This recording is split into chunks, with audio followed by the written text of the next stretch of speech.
What is up, everybody? Welcome to the stream. I'm Brea Thorn, and Lone Vaquero, you're right. There was no audio for the intro going to Twitch because I'm now doing that.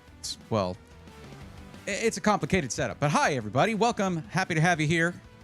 We're here to talk about computers and chew bubble gum, and I'm running dangerously low on gum. Actually, I don't have any, so I'm all out, you might say. Anyway, I'm in pain today. Yeah. I told myself, hey, you're going to the gym for the first time. Well, I've gone a couple times now since I started. First time in probably a decade or so. So like, you know, you got to take it easy, buddy. Careful with your joints, ligaments, stuff like that, connective tissues. And I was going pretty slow, and then I hurt my biceps, both of them, on the curls. So I can't fully extend my arms right now without feeling like I'm tearing something. Feels great. Love it. Especially because I have physical stuff I have to do. We're going to be doing a PC unboxing coming up very soon after I heal. Got to do that first. It's a spicy one, too. Big name. So we'll see how that goes. So yeah. Let's talk. Let's chit chat. Let's go, have a little exchange here. What's up, Christopher Crawford over on YouTube? How's it going? Well, you have the answer on the feeling well thing. Alice, welcome. Glad to have you. Good evening to you. You know the feeling? Yeah. You know what? It was bound to happen. At least I didn't actually permanently hurt myself. I could have done that if there was anyways.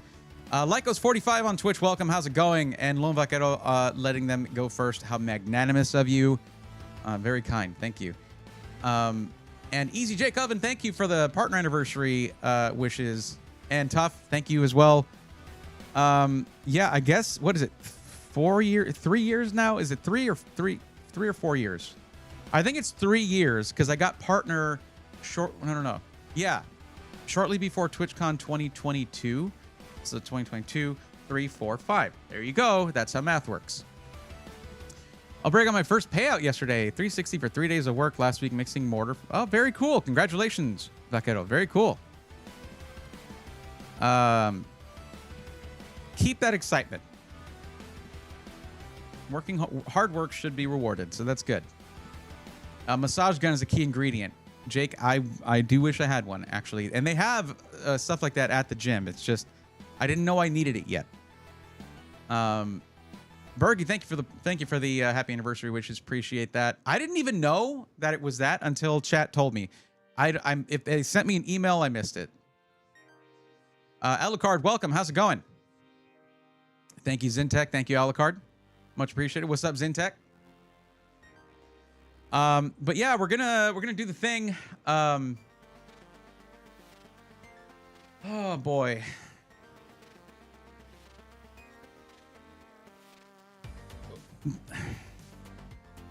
I'm really trying, guys. Right now, I need you to understand that a lot of this right now, I don't usually hide my feelings from you guys about stuff.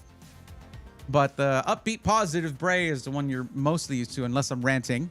You get it's either I go 0 to 100 and you get one or the other. There is no in between. I guess there kind of is.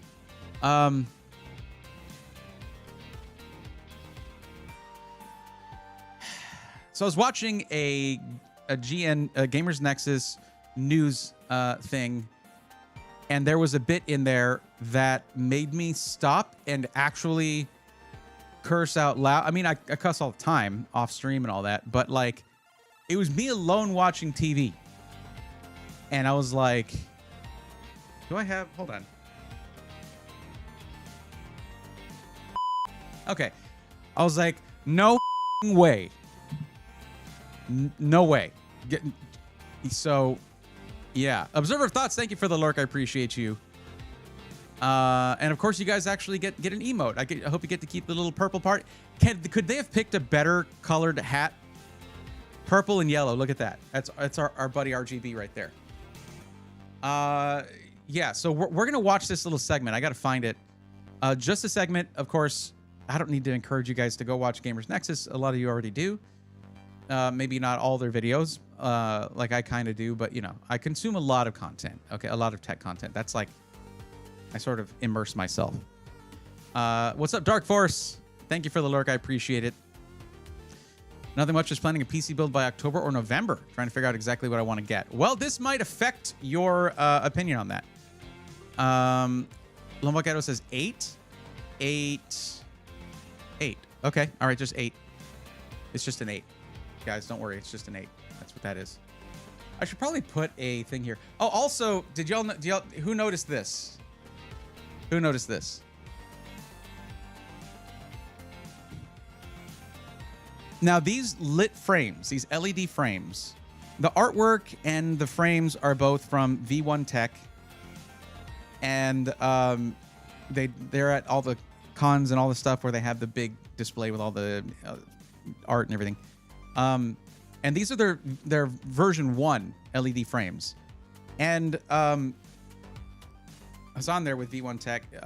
He's a good guy. I was at, I think it was QuakeCon, and he gave me a box of them, of like 6 of them. And they were like $150, $120, $150, whatever. There were a lot of, it was a lot. I was like, whoa, okay, because I bought my own art. I was like, I need to get some of those lit frames. Let me know if you can give me a deal or anything on that or whatever. He was like, well, here you go. They were packing up at the end of the show. Here you go. I was like, whoa, all right. Well, I've had 2 of them die on me, and I see why they've upgraded to their V2 or maybe even V3 at this point. Happy partner anniversary. Thank you, Peter. Appreciate it. What's up, Angry Beaver? How's it going? Welcome. But yeah, so this one's dead. And I have my Yu Yu Hakusho one, but first off, Ari wants, like that's, I love that thing, and I love Yu Yu Hakusho, but that was originally purchased for Ari. I got it for Ari. And she wants that in her setup, her desk setup, which we have. Our bedroom's pretty big, so her gaming desk, her gaming PC setup is just in there. She wants it in there. Without the lights, she just wants the art in there. So that kind of works out. I'll just put it in the frame, the one that's not working. And I'll swap that lit frame for this. I have another art piece over here that's like a, well, it's like a wave and some palm trees and the synthwave sun behind it. I'll put that in that setup, and it'll look fine. But I can't really use my arms fully right now. Like, this is as far as I can extend my arms without, and it's already hurting. So, yeah, that sucks. Classic anime, absolutely. Thank you, Angry Beaver. Appreciate that. And Alucard, thank you again. They need more like that. More like what? I guess I don't remember what I was saying when you said that. But, hey, Bray, I finally upgraded my PSV from 400 to 850 for my 3080. That's good. It'll run fully now. I mean, it might have been sort of, well, I mean, the thing is, it can't really tell how much power it can get. That's one of the purposes of 12 VH PWR and 12 V2x6 by extension. Next round with undervolting the 7800X 3D. Best I could do is neg 10 on all cores. Let me know how that runs. Joel and True, thank you. Appreciate that.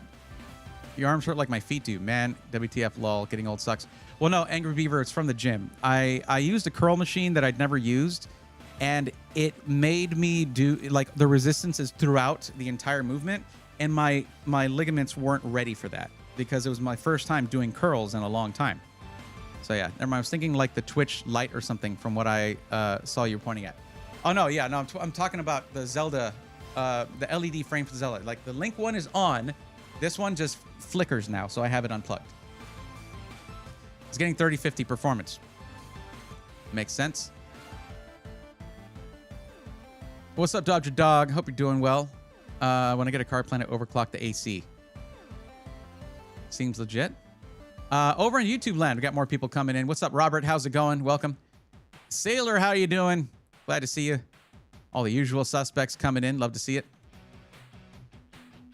So, yeah, workout pain means you're doing it right. Let's go. Well, no, see, I have... So I did back and biceps. It was day before yesterday. I had to skip yesterday because the pain was starting, and I was like, okay, I need to see if this is serious. And then today, I'm like, yeah, it's pretty serious. I might have hurt myself. And yeah, it's like my biceps feel normal soreness, but the ligaments for the biceps hurt like hell because I overextended. And that's the thing, is when you go back to the gym, and I know this, you go back to the gym after a long time, or you start exercising in any way after a long time, you have to start really slow if it's been a while or you've been very sedentary, because your joints and connective tissues they need to be reconditioned for a lot of that stuff. But yeah, just use free weight spray. That's the thing, is I was using that machine. I mean, I was doing 20 pounds, like 10-pound dumbbells in each hand, basically. It wasn't a lot of weight. That's not what hurt me. It was the movement and the number of reps that I did with that movement that I wasn't really used to. I figured if I brought it up, I was going to get a lot of advice, but like I've been in great shape before. I've like worked out. There was, I've done a lot of that stuff. I just lost it all. Like, it's been a long time, but that knowledge stays, What's up, Bone Shock? How's it going? Now, that's not to say that if like, it's harder to take random advice. Like like if it were Alan, if it were Splave, dude is the mountain. He's gigantic and he's very fit and all that, and very strong. I know he knows exercise, but words, Sailor, I'm not sure of your expertise. We've never really talked about fitness stuff, so I don't know. And also, I'm overweight, so it's like, what does he know about fitness? Well, I used to not be. I used to be in very good shape. Great Monsieur, thank you for that. Appreciate it. Thank you for the happy anniversary. And Simple Green, DJ Simple Green, what's up? No pain, no gain. All pain, still no gain. You got to be balanced. Mostly it was pain before, no gain. Yeah, you got to go slow. It was I had to do for hammers and grip stuff as well as. Oh, it's what I had to do for hammers and grip stuff as well as walking. Gotcha. But yeah, I was worried about my form with free weights. That I've been using cable machines because like they have instructions on them. They have designed. I'm basically like, I got to reteach myself how to do a lot of these motions and get some good habits. But yeah, no pain, no pain. I mean, that's true, Berkey. But the thing is, I had no gains and I had pain. So yeah. So we're going to talk about this though. Let me look up this video.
No, that's a different one. That's 3 days ago. Ah, there it is. That is the right one. Okay, so we're gonna watch this segment. I'm gonna try to be mostly quiet. It's not about the tariffs. This is something that is not due to anything government related, anything like that. But this is about the Nova Lake S CPUs, upcoming Nova Lake S CPUs. Okay.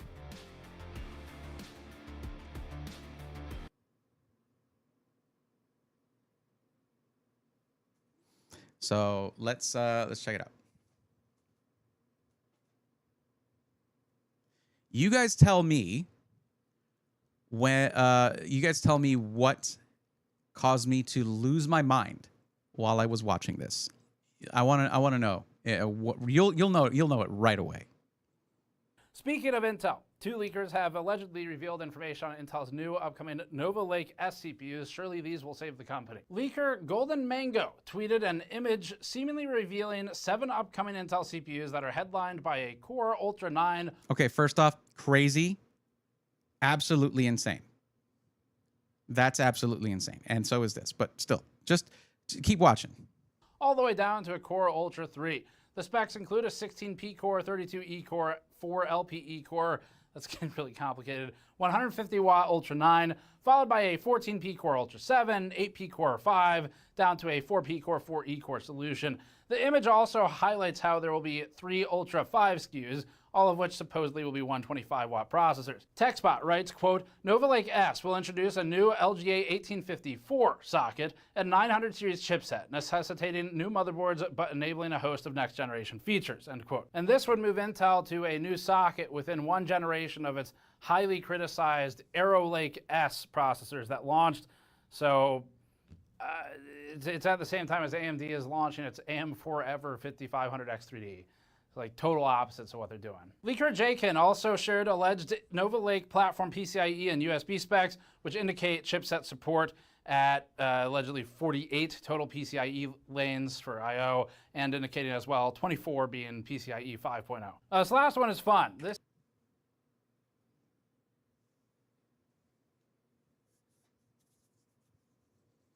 Okay. So, chat, what do we think? What do you think made me instantly enraged from that? Instantly enraged. What's up, Tanmay? How's it going? Astral, how's it going? How are you?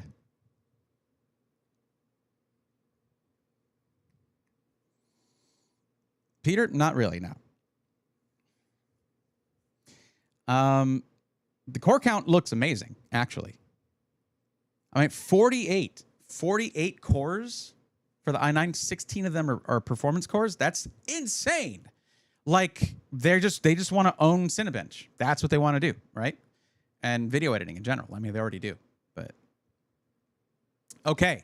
So it's the socket. Right away, Berkey5 got it. I've complained for the longest time that Intel has a 2-generation socket lifespan. Okay, the cycle for that is you have the socket, the CPU generation that the new socket and chipset launches with, and then there'll be a chipset update and the same socket and you know, an upgrade on those a new generation of CPUs. Whereas AMD announced, what was it, 5500 X3D, meaning 9 years of support. 9 years of support for socket AM4. Intel now is getting to where they can't do one generation. Not one generation. I mean, not more than one is what I mean. Like, one generation's all you get. We do not know anymore how to improve upon our products with a fixed number of pins. I mean, think about it, okay? If we go back,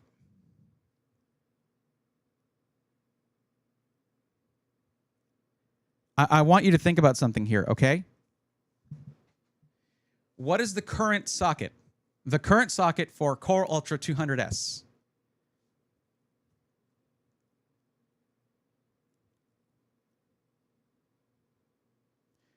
The current socket for Core Ultra 200S is LGA 1851. Now, class, do we know what that 1851 means? That means it has 1,851 pins. Now, that's just not enough. There's no way that's enough for Nova Lake. Not with all those cores and blah, blah, blah. No. They needed 3 more pins. 3 more pins. Now, if we want to see something that might be related to why they're doing this cash grab, because it's a cash grab, okay? Okay? Let's look at what's going on. The previous story on this same video is Intel mass layoffs again. Now, unfortunately, I hate to say it, as much as I respect and look up to guys like Steve right here, they're part of the problem. They are part of the problem because they got so into hating on Core Ultra 200S that it tanked.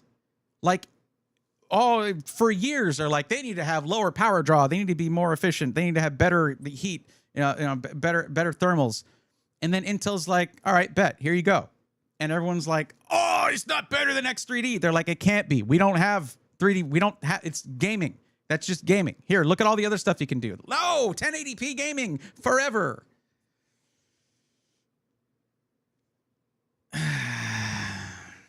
So, I mean, things have been bad for Intel because of that. The 265K is an amazing CPU. I will die on this hill. I will die on this hill, especially for the price right now. It's insane the performance you get with that. And most people that are going to be getting anything in that, like, many gamers are moving to 1440p. And if you're getting something that's not, like, it's you guys have heard all this before, okay? I've complained about all this before. 9800X3D, oh, $480 for gains only in 1080p. Good job, mostly in 1080p. There are some CPU-bound games. Few and far between. If you stack them up, it's like 1080p or CPU-bound, GPU-bound. It's like way more GPU-bound, all right? But now here we are. And Intel's firing a bunch of people and doing basically like, here, we want to put 3 more pins, so whatever. I gotta say hi to people and stuff. I'm sorry. Some new people came in. My bad. Okay, let's get the music back up and get back into some positive vibes, maybe. That would be good. What is up, Michael Superbacker? How you doing? Hope you're in PC staying cool. It was 102 today in Boston. Yeah, no, it was super hot here in Texas. What did I walk into? Sorry, Mike. I'm sorry about that. LGA 1853. 1853. Peter says, I wish AMD made a new CPU for AM3. They have zero reason to do that, unfortunately. Used market, it's real fine stuff.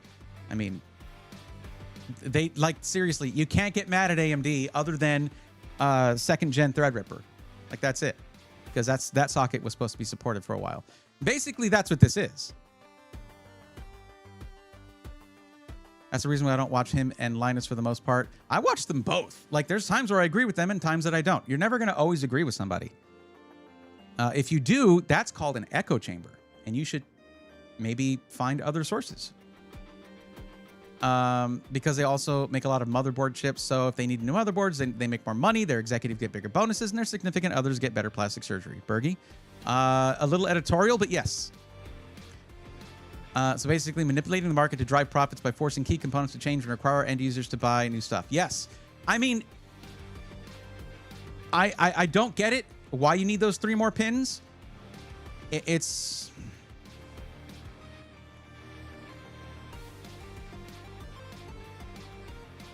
But let's look at a positive thing,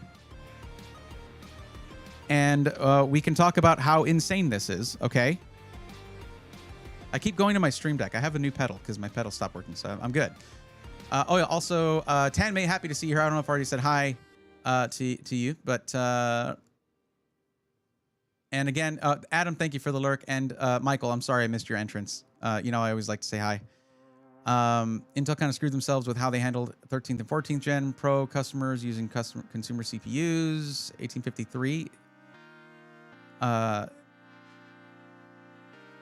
Wait, hold on. Was it 1853? Because then that's 2 extra pins. No, it's 1854. But no, this is what I want to talk about. Oh, hold on. I missed another one, and that was Curious Gamer. What's up? I currently use a Dell Precision with a Xeon 2680 V4. Thank you for putting the version number there. Appreciate that. 32 gigs DDR4, 2400 RAM. Okay. Don't need to spend a lot of money to get into PC gaming. I wouldn't recommend a Xeon for anything but its intended purpose, usually. Unless you're going above 1080p for gaming. You said 1440p, so that might be okay. And with an RX 6600, though, 1440p is a little tough to do, unless you know how to adjust your settings. Jimmy, what's going on? What's up, rockin' Aorus Z890 Elite X Ice with, okay, 265K, nice. Jimmy, thanks for sharing. Oh no, what I heard was true, dang it. No. This is still based off of a leak. Michelle. It's still based off of a leak. But you have to know, I have been probably the sole voice for a long time. Now, with the price drop, people have sort of turned around but I've been the sole voice championing like the 265K for a long time, since like a few months after it launched and things got more stable and everything. So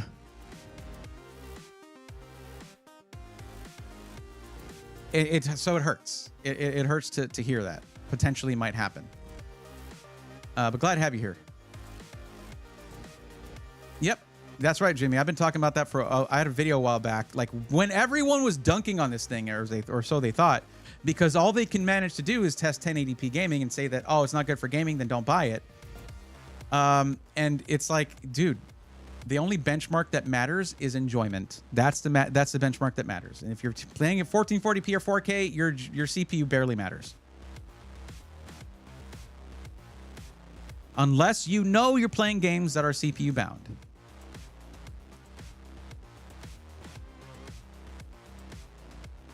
Electrothermal, thank you for the happy anniversary. I appreciate that. For those on YouTube who don't know what I'm talking about when I say that, it is my 3rd anniversary of becoming a Twitch partner. So Twitch, it lets everybody know as they come into the stream. The three more pins are the key to the kingdom, I guess. AM1 X3D CPU win. There you go. There it is, Peter.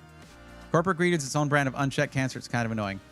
Well, that's the thing, is like unrestrained capitalism is always going to have that. That's where it's going to end up in the late stages, late stage capitalism. That's how it goes.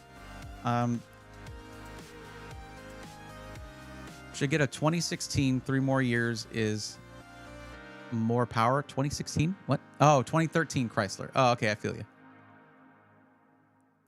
Well, I think Angry Beaver, the reason they're looking at that is because there's one available.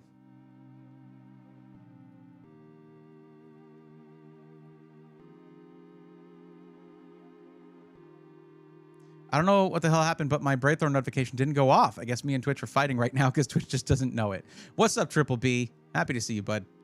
But yeah, convertibles can be fun. It depends on what area of the country you live in, though. On 265 non-K, apparently Intel doesn't want to sell it in India via retail. Really? I wonder why.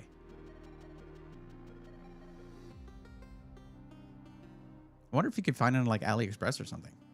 I've had 265. I know you can get AMD stuff like that. I've had 265K since the day it launched. Currently clocked to 5.7 on P cores, 5 gigahertz on E cores. I like that they focused on boosting E cores because it did a lot in the things that matter to me.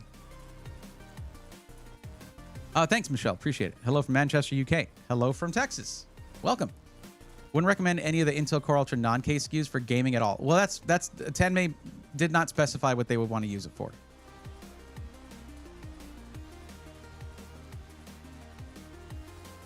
I was making fun of the logic behind 3 pens. It fell flat.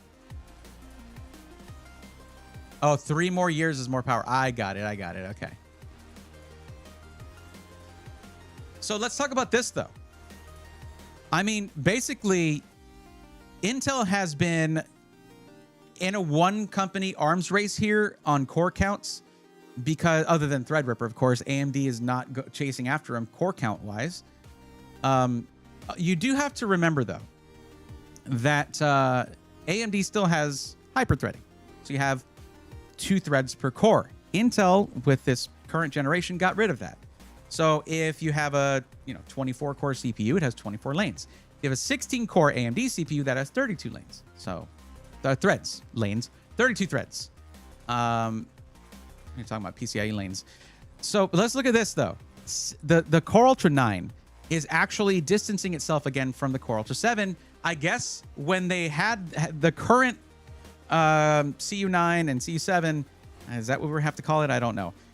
There's only a 4 efficiency core difference between the two. That's it. But now you're going to have a 48 core Core Ultra 9. 385K, I guess, is what it's going to be. Plus the 4 LPE cores. Wait, so those count as cores, like low power efficiency cores, maybe? Is this a 52 core CPU?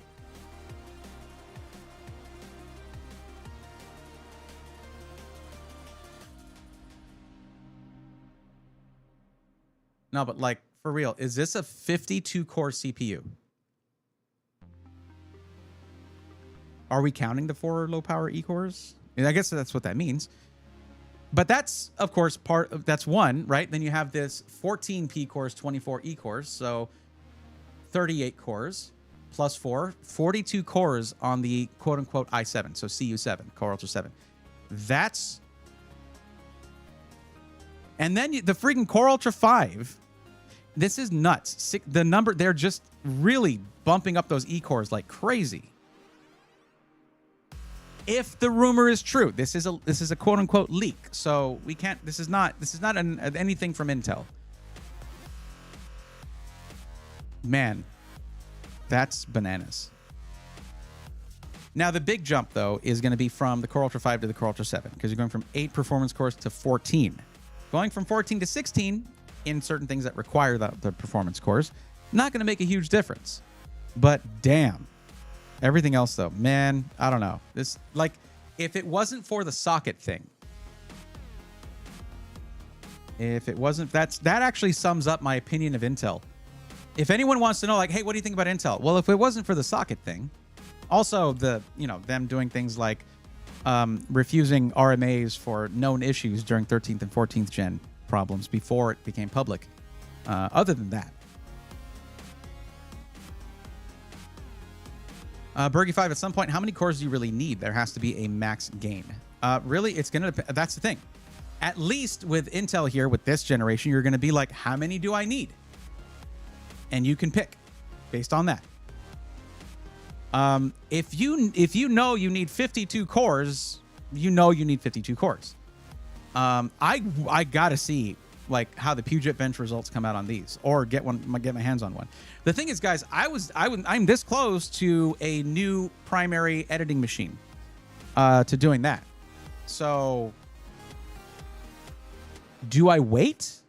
Because I thought I was going to be able to upgrade my CPU on that when the new one came out. I was like, okay, I'll be able to tell Intel, hey, I've already got the PC. Send me the CPU. I'll pop it in there. I'll do a comparison. Guess what? Can't do that now. I'd even hunted down the best motherboard for it, for my needs, everything. I honestly hope it's real, Jimmy, because if it's not, and they're adding 3 pins and making you buy a new motherboard, for, like who's going to do that? It's people who need this kind of stuff for productivity. Like, the draw on this is going to be, like, the temptation to make that switch is going to be insane. I wonder if this leak is even close to accurate. That's a large set of chips. Well, it's a lot of cores. Yeah, Jolin. But the thing is, if I'm not mistaken, I think Golden Mango leaked Core Ultra 200S before and was accurate. I don't know. Because if you think about it, I mean, the core count is previously, before this, just being able to get having 16 E cores along with those 8 performance cores in the Core Ultra 9 is already quite a lot, but this puts that to shame. Now the Core Ultra 5 has the same core count. 8 performance cores, 16 E cores. Think about that. What was the i5 before is now going to have the same number of cores as a current Core Ultra 9. That's crazy, if true. Sorry to hear that, Lone Vaquero. A moment of silence for Lone Vaquero's phone. Zintech wants to test out the Core Ultra 7 if I'm able to. Yeah, I mean, the thing is, I was just going to be doing a PC upgrade. So here's the concept for that. I'm not sure if it's going to go through, but Reactor Gaming, you guys remember Reactor Gaming? That's the company that basically they base their company off of my videos, which is crazy to think about, okay? But I was the lone person talking about the SI industry on YouTube, like talking about pre-builts in that way, where I'm not just like talking about Best Buy pre-builts or talking about DIY all the time, but actually looking at the SI industry and giving my thoughts, my advice, as someone with one foot in the industry and one foot in the consumer side, my perspective. And they took that and they were like, all right, we like this. We're gonna follow, kind of turn these into some guidelines. Well, the owner of Reactor Gaming, really cool dude, is like, hey, I've heard you complaining about the PC I used to stream on would crash streams. I try to edit on it. I lose work. It crashes. It does all because it's a 14900K that I got around launch time, and it's cooked. It's running. I mean, it's running right now. Like you can see it. Well, you can kind of see it because there's a lot of words here. But anyway,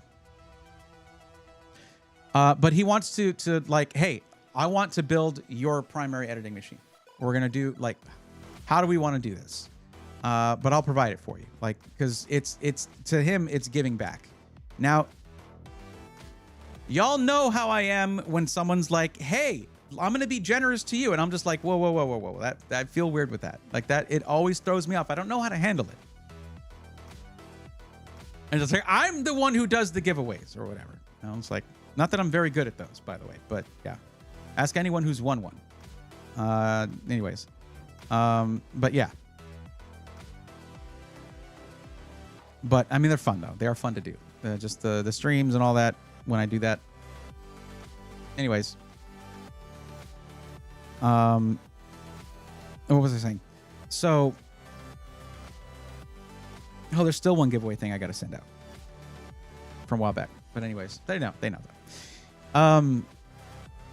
So, what was I gonna say? So they want to basically provide. They want. I mean, it also. Hey, it's gonna be a Reactor Gaming PC. It's gonna be content, and that's cool. But the intent is not to be like, hey, look what we can do, or here, do a review or whatever. They didn't even ask for content based around it. They just want to provide a PC. So yeah, it's good because things have been lean for a while now. So what's up, Empire of Noise? How's it going? I'm not Steve though. We have different hairstyles. You might have noticed.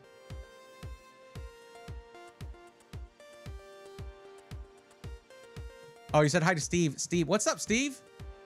I didn't see you come in earlier. Hello from, that's right. It was hello from Manchester, UK. That was you earlier. I was like, I'm not Steve. Sometimes I just find my eyes zero in on one chat, and I'm just like, let me just pull this completely out of context. But Steve, I hope you're doing well.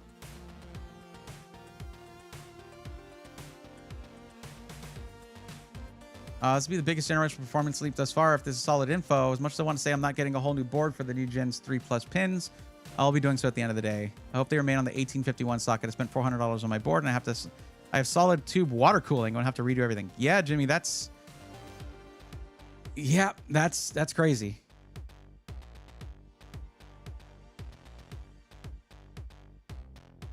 Yeah, to be clear, Jimmy, he has a hairstyle, so that's the main difference.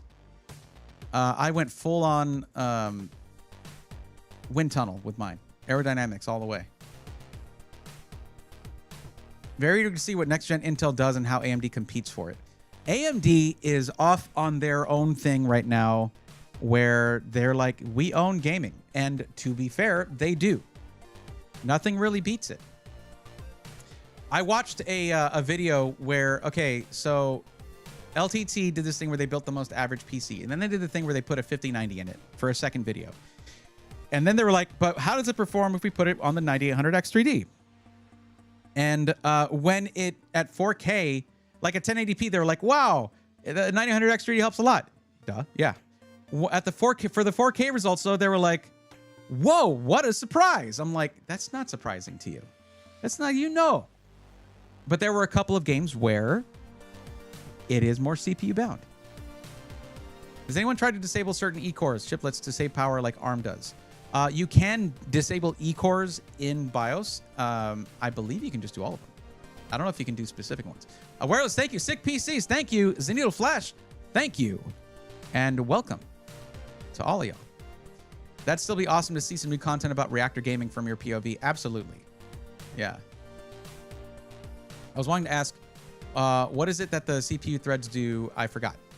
What's a logical thread? I mean, it does CPU things.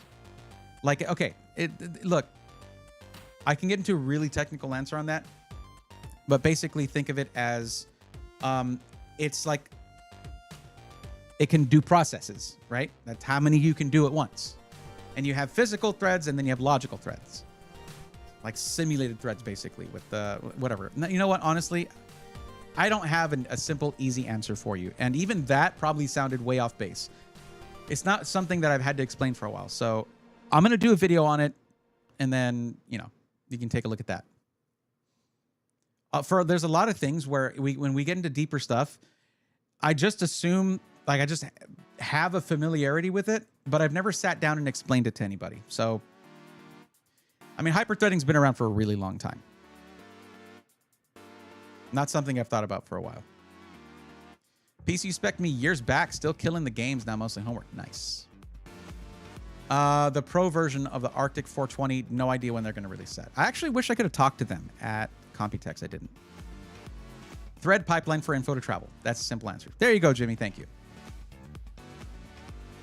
AMD rig is a cookie cutter go-to, has been for the past 2+ years. Probably won't change. AMD. Now, the thing is, I'm happy to see AMD doing well. It's just I wish that some of the things that they didn't do. On the Radeon side, the blatant dishonesty with MSRPs and saying, oh, that's just the first shipment. Get the hell out of here.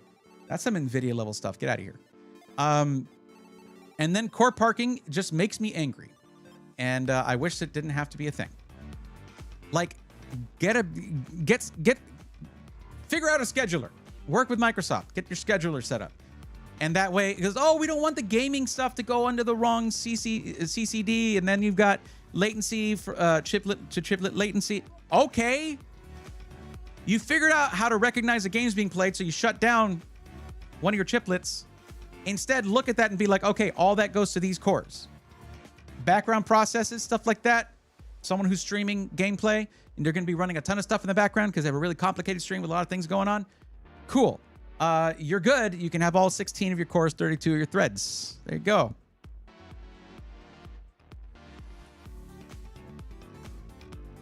I already have 12-core, 12th gen Intel CPU, and it's nice. 12th gen is pretty killer. It's still good. So that's the Core i5 12600K or KF. Thank you, Dark Force. I appreciate it. By the way, sick PCs. Did you see this? Here. I've just replaced my my Stream Deck pedal from Elgato. Had not been working for a long time. I just replaced it, so I have to get used to doing things hands-free. But did you see this right here? The leak. 12600K is such a good CPU. Super solid. Absolutely. All you need, like, you don't need anything more than that for 1440p, 4K, or even 1080p. It's still fast. If Apple Silicon natively supported Windows, would you buy a Mac? I think you asked that earlier, and I hadn't answered it yet. But no, I already have Windows PCs. If I buy a Mac, I get it for iOS and how well it works with Adobe applications. Looks good on paper. Okay, well, how about this part?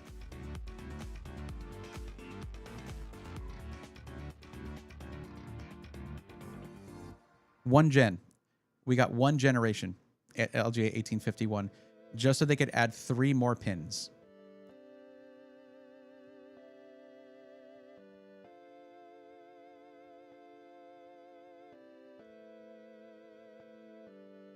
Good job, Intel. Well done. Freaking...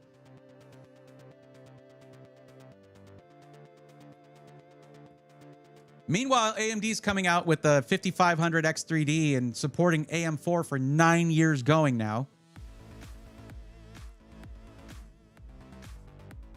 Yep. Yeah. I mean, think about this, Mikey. Think about this. Have you been here for all the times that I've recommended the 265K for people? Like so many times. And you'll be able to upgrade it with the next generation. Just make me a liar, Intel. You've only been doing 2 generations per socket for like so many years.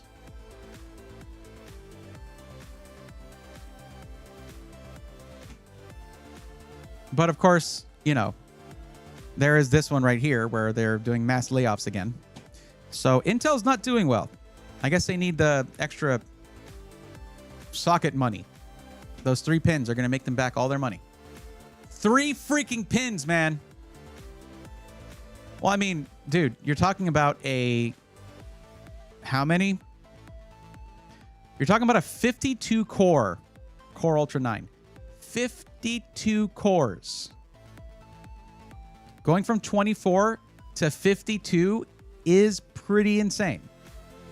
Like, that's the thing. It should have been like 1,900 pins, not 3 more, okay?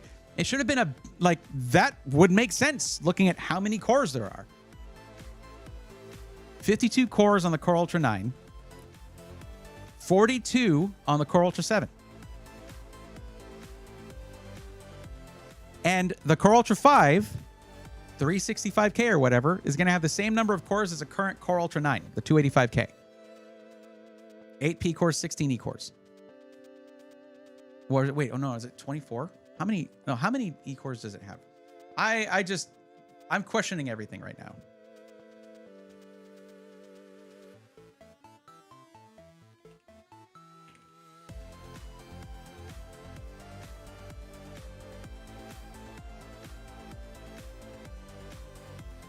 Yeah, 24 cores, 16 E cores, 8 performance cores. So I was right. Okay. The Ultra 7 is weird. 14 P cores. Why though? So I think they're trying to distance it more from the Core Ultra 9. If you look at the Core Ultra 7 and Core Ultra 9 of this generation, the only difference is 4 efficiency cores. When you look at the price difference, the fact that the Core Ultra 9 is twice the price right now of the Core Ultra 7, and you're only losing 4 efficiency cores, nobody must be buying the 285K. As if all the bad media coverage wasn't enough. So they take away 2 performance cores,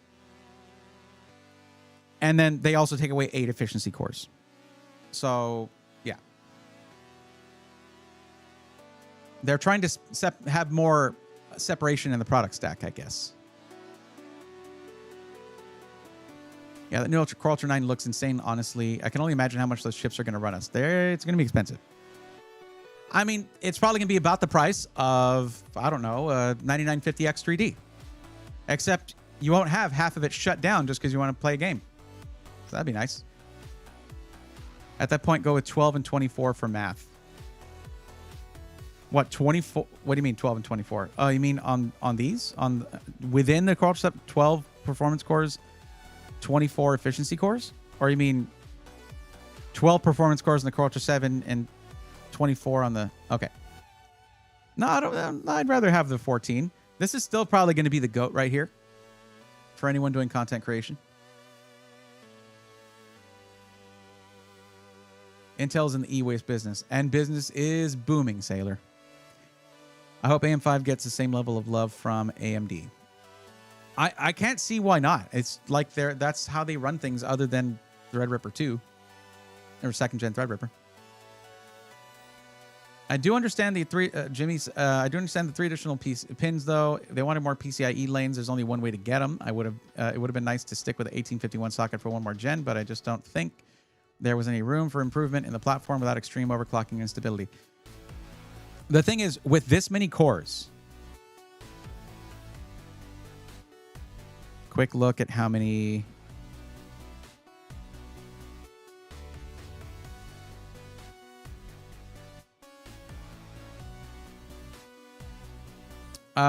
48 lanes total, 24 PCIe 5.0 lanes. Okay, so if I go here,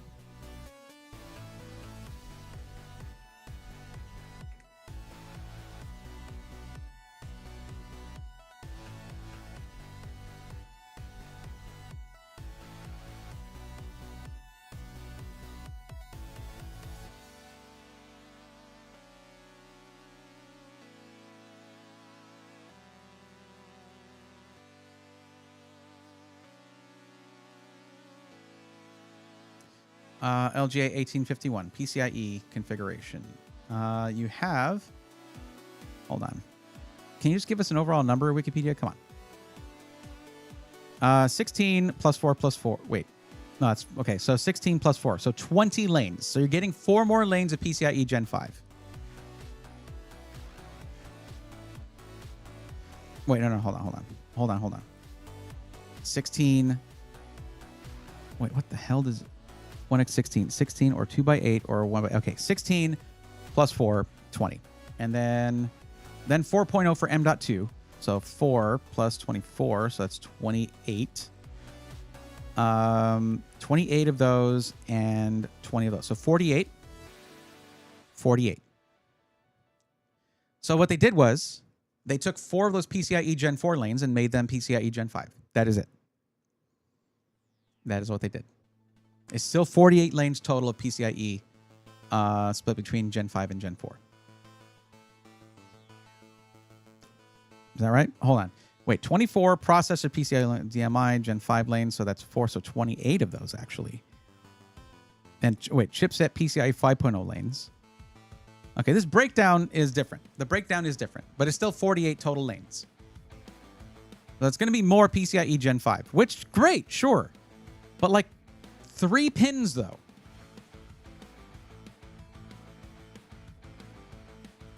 So GPU and 2 SSDs in Gen 5. Yeah, but then DMI Gen 5, then chipset PCIe 5.0 lanes. Then chipset PCIe 4.0 lanes. So they really cut back on 4.0. But it's 24, so CPU and then PCH. They must have really needed them, yeah. Absolutely, totally, probably. Wonder what AMD will do to top these CPUs. I wonder what... oh, Alucard, did you do that poll that was requested? Or could you? By Peter? See Peter Loft there?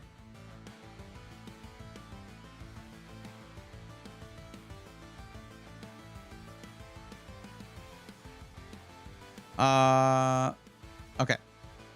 What are we meaning when we're talking about lanes? Is that the connection between the area where the... Okay. PCIe lanes are... That's how you get the most direct and high bandwidth communication from devices and your CPU, and some go through the chipset, okay? So that basically your GPU is connected to 16 lanes of PCIe Gen 5, depending on your motherboard, or Gen 4. Now, you have to have the lanes, the CPU has to support it, the motherboard's got to support it, and then the device has to support it. And whichever one has the lowest generation of PCIe, that's the communication, that's the interface you're going to get. So if you put a GPU that has PCIe Gen 4 into a PCIe Gen 5 slot, it's going to communicate at PCIe Gen 4 bandwidth.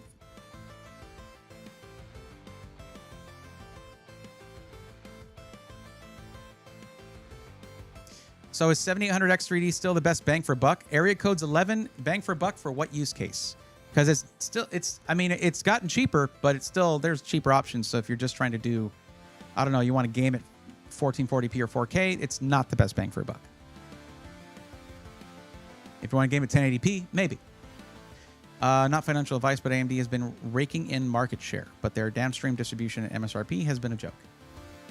I mean, they're raking in market share a lot. Well, the main thing with AMD right now is sort of the consumer confidence with them is a lot higher because they didn't go through the whole 13th and 14th gen thing that Intel did.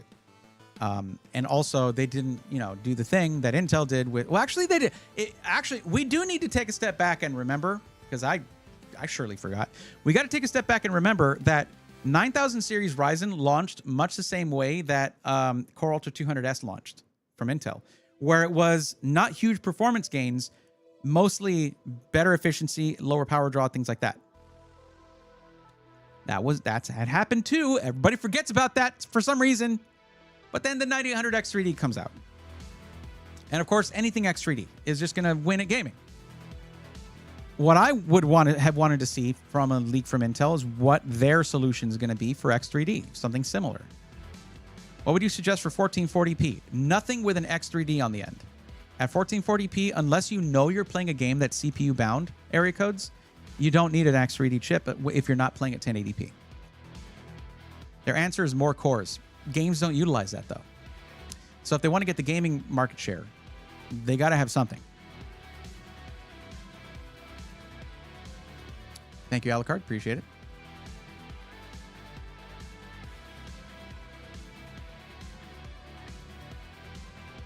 Come on, guys. Be fun. We got 30 people in here, and there are 4 votes on this poll. Just do it. Fries or tater tots? Are you having trouble making a decision? I understand. Their answer was always more cores and higher clock speeds. Yep. No, we'll see. John, thank you very much. I appreciate it.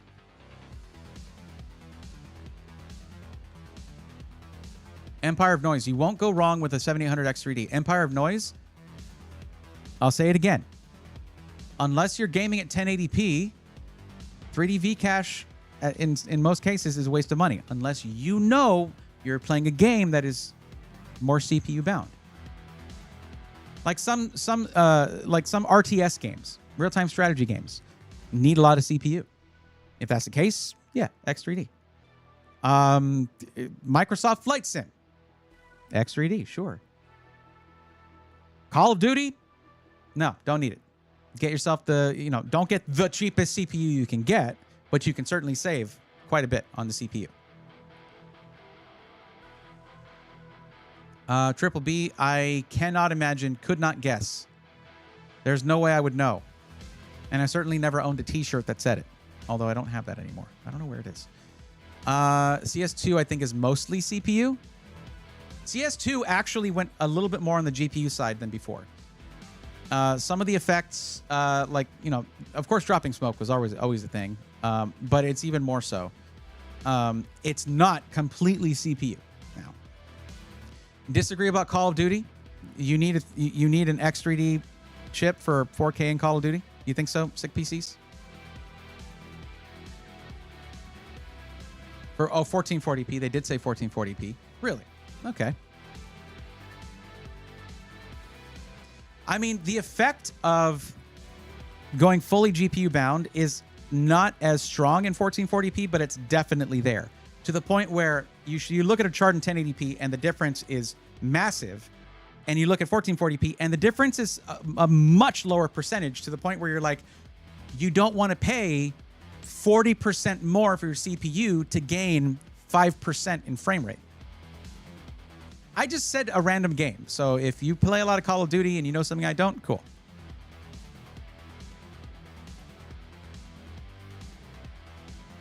G-Code, how you doing?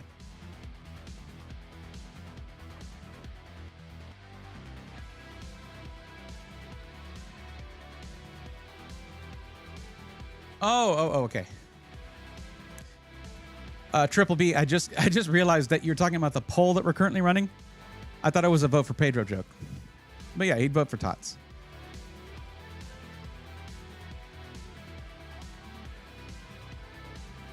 AMD do their 14 nanometer plus with 9000 series and one another generation because TSMC...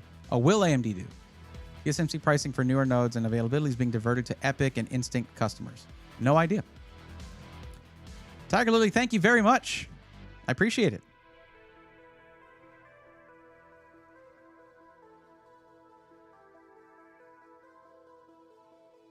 I keep reaching for my Stream Deck. I don't need to do that.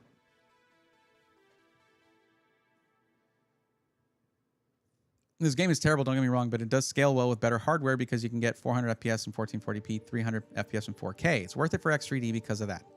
Okay. You know what I wonder is how much frame generation affects that decision as well. Because with frame gen, you can get some pretty crazy frame rates. But either way, it is largely true that at 1440p and 4K in most games, your CPU is not as important. And you should invest more in your GPU. There are always exceptions to every rule. Almost, anyway. 400 FPS would be great if it wasn't for the desync and cheaters. Ooh. It would help for FPS counts, but wouldn't improve a player's KD ratio, though. Well, nothing can really do that except skill, Alucard. 99% of my customer base plays COD, so that's the only reason I'm confident in that. Fair. All right. That's a big percentage.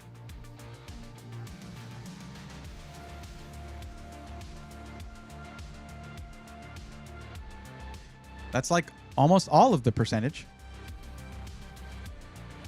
Frame gen for one COD. I'm not talking about for Call of Duty. I'm just talking about frame gen in general, Tenmei. I'm wondering if the really high frame rates you can get from multi-frame gen is going to be CPU dependent at all, because it's still the GPU saying, here's a bunch of frames, whether they're extrapolated or not. And I know that they said it's not extrapolation. I get it. All right, sure. But it still kind of is. Do they also drink Mountain Dew? Probably Code Red, because it has COD in the name. I guess this is why all my games work really great on my AM4 5950X and 1440p. Yeah, 5950X, that's more for productivity. I mean, 5800X is all you would have needed there, probably. But yeah, like upgrading there, it's not going to make a huge difference if you have a solid GPU. I always recommend 2 terabytes. Some of them literally only play Call of Duty, but so 1 terabyte suffices for most of them, as long as they don't do anything else on their drive. Sure.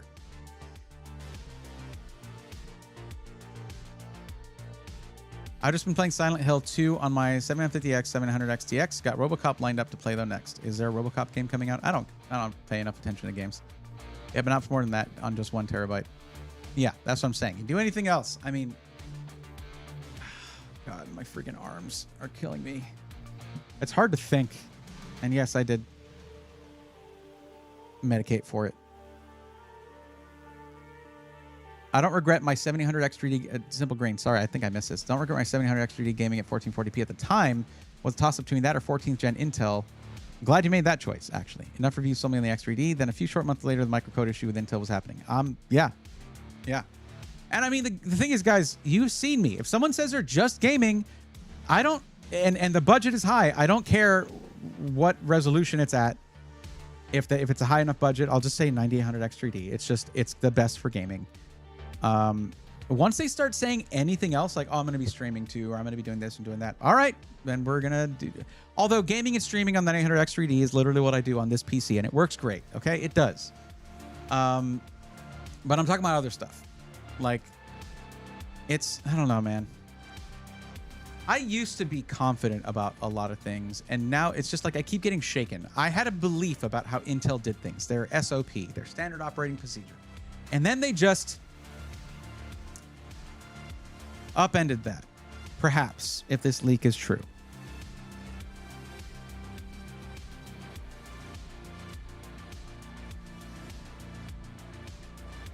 I'm shook. I'm real shook. How's the gym journey going, bud? Well, Triple B, unfortunately, I hurt my the ligaments on my biceps. So I can't fully straighten out my arms right now. That's why I'm very I'm basically doing the corporate keynote kind of gestures a lot. Yeah. What do you have paired up with your 9800X 3D? It's a 5070 Ti area codes. I game at 4K, really high settings in pretty much any game I play on this thing, and it just goes. I have in my primary system, well, what was my primary system? It's a 4090 in there, but it's also a 14900K, and it's super unstable. So I'm not streaming on that. This was a temporary measure, but it's worked out quite well, so I'm cool with it. Does the gym you go to have a sauna? It really helps with recovery and soreness. It does not. It has like aqua massage things and all kinds of stuff. It might have a sauna, actually. I didn't check that. I do like a good sauna. I had to use 122 terabytes of storage when I downloaded BO6, MW2, and MW3. Wait, did you say 122 terabytes?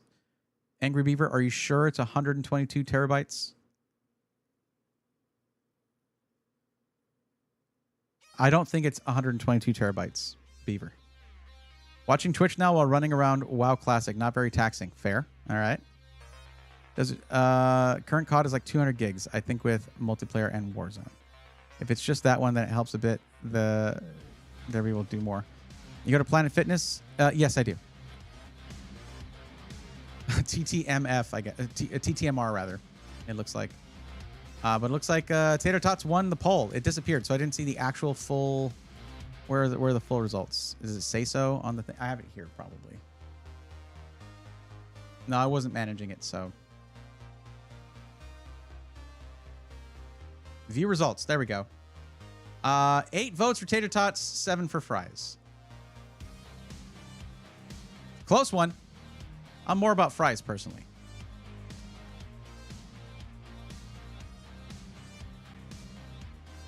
I voted for Fries. I'm not ashamed to say it. I guess y'all haven't had good sweet potato fries. It didn't say sweet potato fries, though, did it? 8 to 5. It said 8 to 7 when I looked. Plebs, I guess. No. Buffalo chicken fries with homemade ranch. Come on, y'all. See, it doesn't say that. It just says fries or tots. Not loaded fries. Not, you know. I picked yeah. At work, they serve tater tots every day at breakfast, so I'm tired of them. I'm so tired of them. Yeah, I feel that. Sorry, Miss Cat. You're good. Okay, so of course we are doing... I know I got on a huge tangent there with LGA 1854. And they couldn't have made it 4 more pins, so it'd be 1855. Like, they're allergic to the idea of a socket name that sounds 1851. Really? It could have been 1850. That'd have been fine. I don't know. Like, why don't they just make a socket with 2,000 pins and then just support it for like 10 years? 5 years, maybe.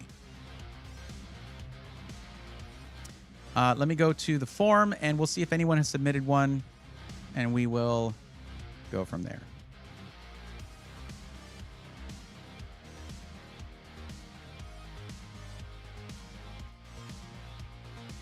Okay.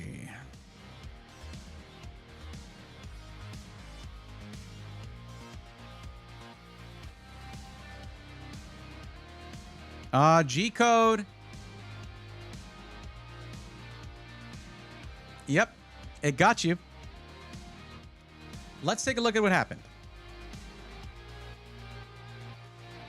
The reason is, if you are going to purchase more than a month from now, and it says it in the form, you should not submit this form yet. And I'm sure you've heard me say it. Things can change drastically in a month with this. Like, my recommendation right now and a month from now could be completely different. So, yeah, that's why that's sort of a gotcha thing. It tells you, hey, don't submit the form yet. If you're like, that can't stop me because, you know, yada, yada, and you just try to move on, it'll take you to the end of the form. And it will say there at the end of the form, if you were put here after this number question, you should not submit the form until you're closer to making your purchase. So that's what happened there, G-code. I guess I didn't mark this one as green. Did I not finish it? I guess I didn't do this one. I guess Pew Pew, maybe they didn't come back or something. I don't know. Let's reset it. My bad. The computer I want to build is not specifically for gaming. It's more for cybersecurity and productivity. Well, it's not about what it's for. It can be for whatever you want. It's just about whenever you're going to be getting it. Humanity, thank you for that. I appreciate it. Thank you for the happy anniversary. Poutine tots. That does sound good. But poutine is with fries. I know because I went to Canada once. Those tater tots need gravy if they want to beat fries. Now, extra crispy tater tots, that's a different story. It is a different story. I've had a lot of bad tater tots, okay? I'll say it this way. Cold fries, always better than cold tater tots, IMO. If you have to eat them cold. But neither are really good.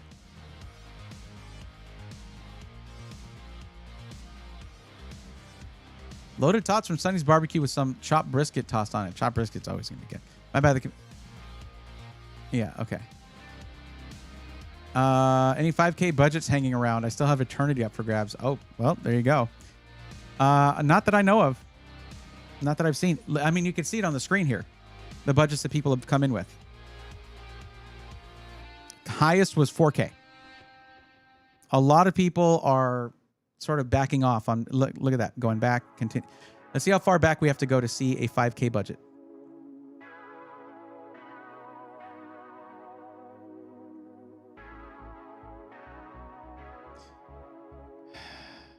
Keep going. Okay. It was the 15th of April, and you had not built it yet. I think. And guess what? They got a PC from you. The last time we had a $5,000 budget, Mikey, it went to you. So, don't know what to tell you, bud.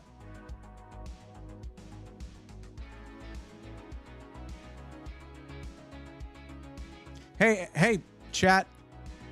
Have more money. I don't think I'm supposed to say that. I remember that when he's a nice guy. I'm glad to hear it.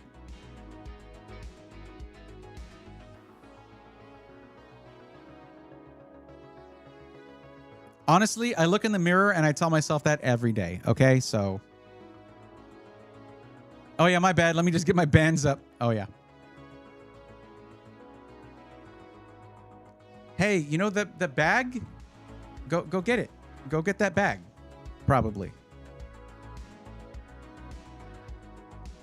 Yeah, chat. If you don't have a Falcon Northwest budget, don't come knocking. No, Angry Beaver, we're talking about a sick PC's budget.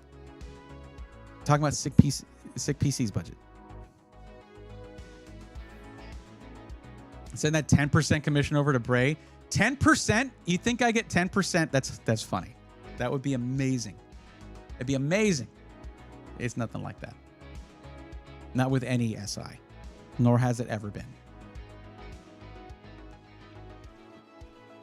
Stop being poor, Paris Hilton.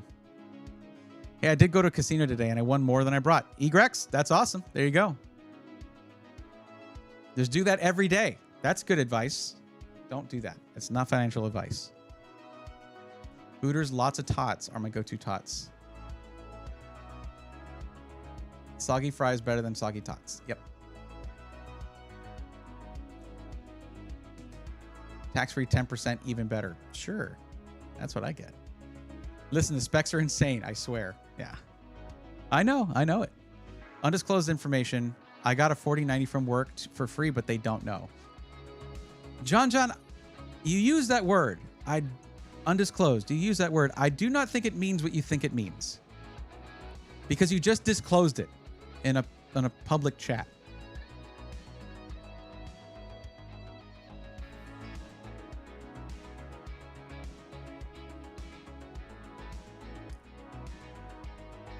Sailor X said hush puppies earlier, by the way, and 100% agree. Alice does too.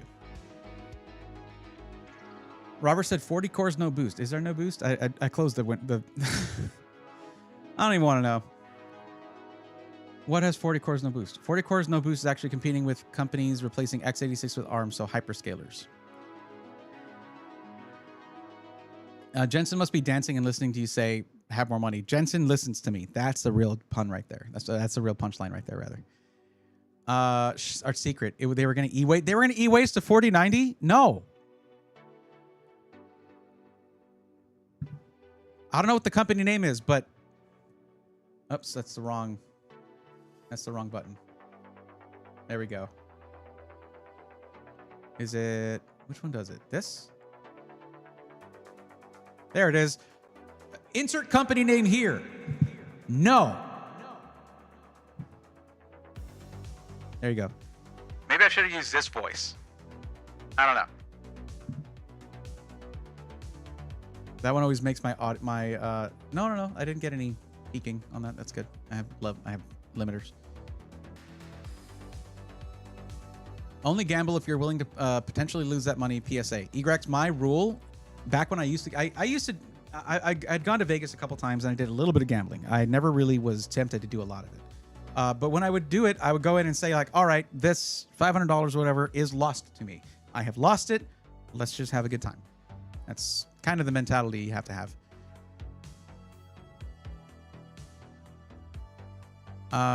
Let me hush puppies. Oh yeah, absolutely the best.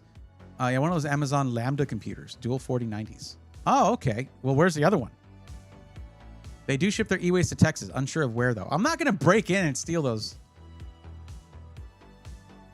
But yeah, just grab me another one. Hey, can you tell your company to give me their e-waste? Yeah.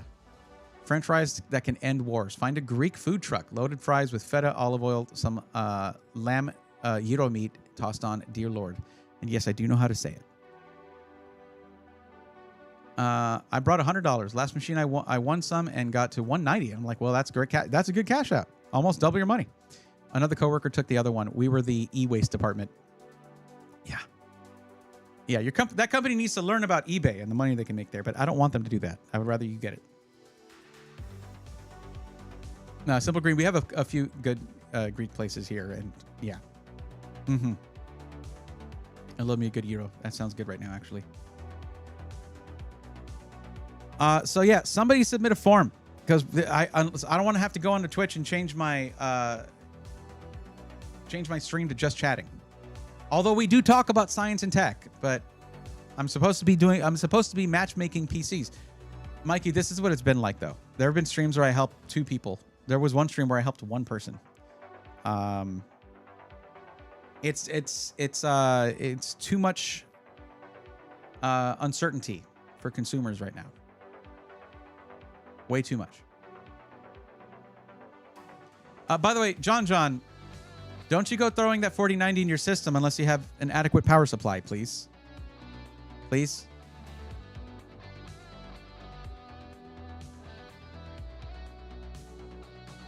Yeah, the economy is tough right now for everyone. Yep, I know it. I hear from a lot of SIs about how they're doing and stuff, and it's not good. There was one that shut down. Viral Tech. Viral shut down.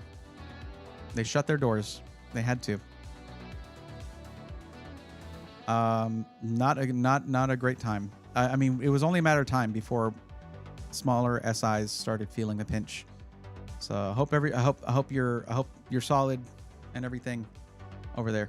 You need at least 2 car batteries to run that 4090. Not the way I'd go, Dodger Dog.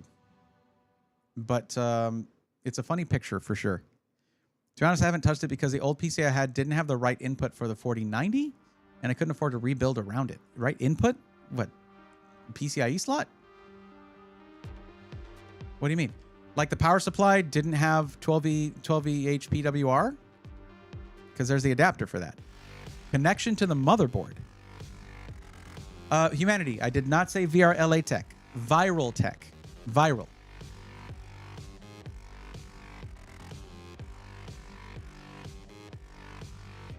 Now, VRLA Tech has their enterprise side as well, and I hope that that's keeping them afloat. Some really cool people over there, and I wish them only the best. The slot wasn't compatible. How old is your motherboard? Like, how old is your PC? I mean, we're in the 5th gen of PCIe, so I doubt it was AGP. Okay, dude, it was ancient. Okay. They should sell them to the Jawas. I'm sure the Sandcrawler does pickups. Yeah. We come to you. What was the troll stream where you only helped 2 people? Troll farming you for content. I don't remember. I mean, maybe that happened. I don't know. It was an exotic PC that I bought during the pandemic. That should be PCIe. You might just not be lining up the mounting bracket correctly. That has to slot in a certain way against the case. But it should work with your PC. It should work with your PC.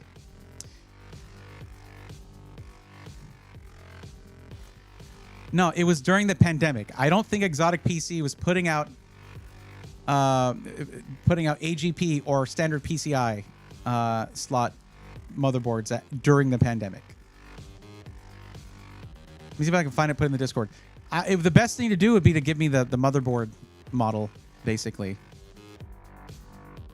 Like, do you run AMD or Intel? And if you do, what is it, like Z690? Z590, maybe pandemic. Or, I don't know.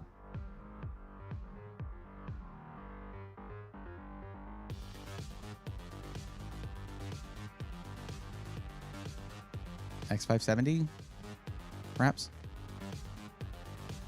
Yeah, basically, do this, John. You ordered it from Exotic. They should have sent you a receipt that has like the specs of the system or something. Check that. I bought my new 5060 Ti from Newegg, and last week I got my trade-in from my older graphics card. Pretty nice. I got $100 back. What was the older graphics card? B450M. John, that has full-on PCIe. It's Gen 3. So you're going to not really get the full speed out of that 4090, unfortunately. But you also need to know what wattage your power supply is. If it's anything under 850, I wouldn't really run it unless you upgrade your power supply as well, which can be pretty affordable. You just go through me. I can help you figure out the upgrade. Go through me sounds like I'm shilling. No, just let me help you do that upgrade is what I'm saying. I had a 2060 before. $100 back on a 2060. What are those running on eBay?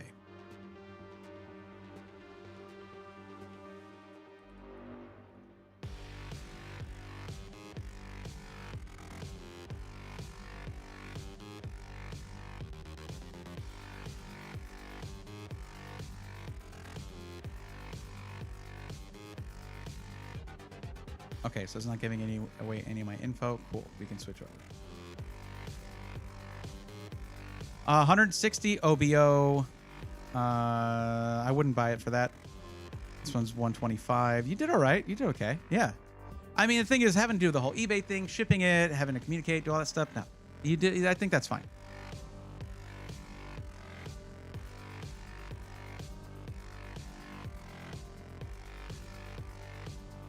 Average finder for pricing, I guess, is something that makes sense. I mean, you do PC flipping and stuff as well as just PC building and stuff. But so I just, it's not something that's on my radar. But I guess I should know about sites like that. One of my builds eons ago had about the end of the line for AGP, 7800 GT, I believe. Wow, yeah. I remember I paid $200 for used 1080 Ti. I think I already read that a year ago.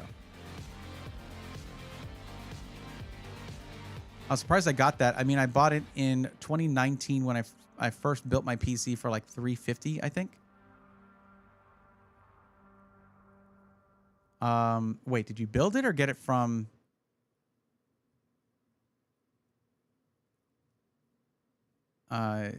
Exotic PC? Average finder helps for what fair prices should be for eBay pricing. Helps me a lot for my components to flip. Yep, that makes sense.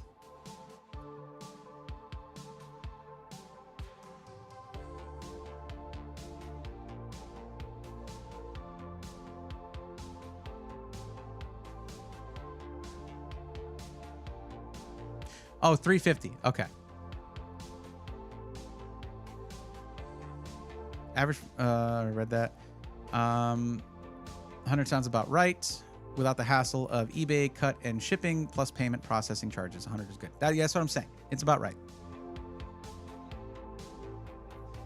Guys, on Twitch, I'm going to go ahead and run an ad because it's going to do it automatically anyway pretty soon. And that way it'll get rid of some of the pre-roll ads for people who are just coming in. So just hang tight. 60 seconds. I'll see y'all in a bit. If you're subscribed, then don't worry. You can still hear me right now. A bit eager for one of my newer builds, though. One of my newer personal builds would be a whiteout Montech Heritage Pro Project Zero build. Alucard, that is exciting. The thing is, I now really want to go with Asus BTF. And the reason is, I'm thinking that if I'm going to do anything at some point, like where I get to work with Asus, I would like to have the BTF version of the 5090 because of the power connector being certified, being rated for 1,000 watts, the motherboard power connector. And also on the newer cards, that power connector is removable. So you can use it on any motherboard. And it has a standard 12V 2x6 as well. And while I was there, I was at their HQ during Computex, they said, yeah, you should be able to use both if you're doing any XOC. So 600 watts 12V 2x6 plus 1,000 through the motherboard. That's a lot of wattage, man. It's like but I mean, I guess you'd have to like shunt mod it in order to actually have it use that much wattage. Project Zero stuff is really clean though, for sure. Even though I probably paid too much for that 5060, the fact I got $100 back is pretty good. So overall, it worked out. Yeah. Think about it as if you paid $250 for that back in the day, which is, you know, BTF is nice, but the problem is not many available options for motherboards and GPUs for BTF. True. That is true. They need to, like, MSI is doing better with that for sure. Because like I was looking at BTF motherboards for the build that's going to be replacing my main system with Reactor Gaming, and it's not enough options. It's just not enough options. And then their PCIe layouts are like, eh. So I don't know. You see a Starforge change the GPU for the Horizon 3 Elite to a 5060. I didn't see that yet, but I'll have to mention that basically whenever the thing starts up. And I got the 16 gig model as well. Good. That's the one. You mean the only model that exists for the 5060 Ti? I would love to see Asus send you a G700 for review. Well, Triple B, stay tuned. I have an unboxing coming up of the G700. It's just I have to wait until my arms work again because they're not fully working right now, which is why I'm still doing the inoffensive corporate gestures for keynotes. Just keep my hands like this, keeping them together like this. You know, the funny thing is, my rep over there, he's like, hey, you're going to want to check what GPU is in there because I'm not sure which one they sent you, and some of those have 4060s. I'm like, it gets the same treatment as every other pre-built. We're all going to find out together, I guess. So, yeah. There's so many case manufacturers that are good with BTF PZ, but not many options for components. Yep. At least it's still getting support. And, I mean, Project Stealth is still a thing, but that's not compatible, unfortunately. But BTF and all that, I mean, it's good. Just need to remember this. Stream day equals leg day. I guess. I mean,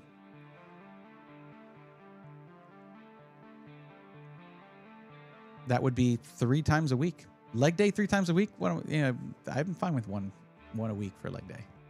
The thing is, I do elliptical every time with high resistance, so my legs get a workout every time. But I'm not trying to be a bodybuilder. I'm just trying to recondition myself and lose some weight.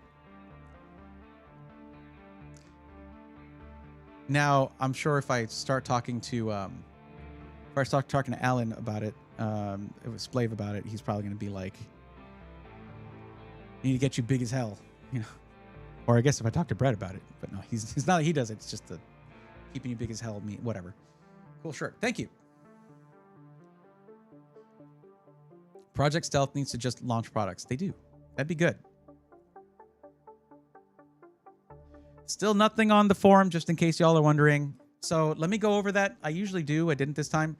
I'm not thinking super clearly because, again, lots of pain. But yeah. If you're looking to get help with finding the right pre-built for your budget and needs, or a DIY parts list, I can put it for you together for you piece by piece. All of that one-on-one.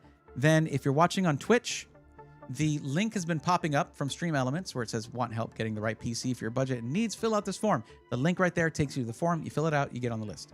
If you're watching on YouTube, it's easier. It's in the description. It's the first link in the description. Go click that, fill out the form, and you'll be here in line to get help. Now, if you are on the list and you're waiting for help, you do have to tell me. I don't automatically know that. Zach would be one that might say that as well. Yeah, he picked that up from Brett, actually, I think. Yeah, after Brett had the whole short about it, the YouTube short about it, then I saw Zach start talking about it or referencing it. It's great because they're friends. They like live next to each other. Brett has moved back to South Africa though.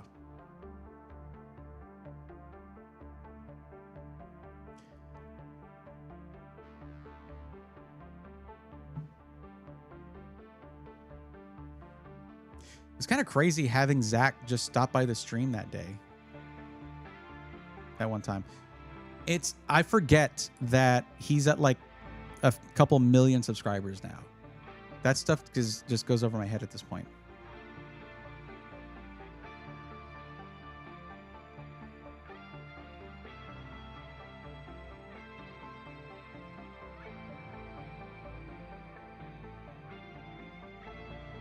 I do want to give a shout out to my lurkers. Thank you for the lurk. I appreciate you. I see you. I appreciate you. I'm just going through looking at users in chat and just thank you guys. For those of you who are here and just hanging out, I hope you enjoy the podcast, I guess. But yeah, hurting my arms sucks. It's Zach is looking to move to Texas as a heads up. Really? To Houston? He's coming to my... I mean, I don't live in Houston, to be clear. But that'd be awesome, actually. I am 4.5 hours from Houston. Just about. That would be cool. I would think Austin, you know, a lot of YouTubers live there, and a lot of streamers live there for sure. I would think Austin. There's a lot of tech in Austin, but there's a good amount of tech in Houston too.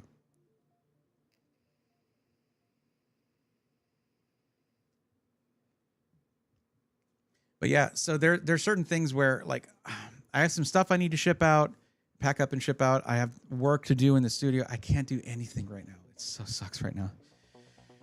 Listen, guys, if you have full use of both of your arms, you appreciate that because man, I feel like you lose that quick. Live in Round Rock. It's getting expensive to live. Yeah, it is very expensive to live there. It is, for sure. Austin is is pretty high cost of living. So is Houston, to be clear, but not as high as Austin. But in Round Rock, that's where Starforge is. That's where Iron. What is it? Oh my God. Ironside? Yeah. I haven't thought about them in forever. My God. Hope those guys are doing well.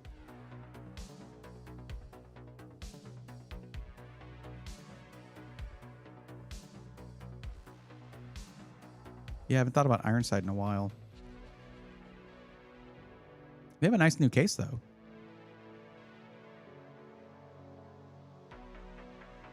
Eden's Vale. It's really just on the glass, though, it looks like. I do like the badge, though.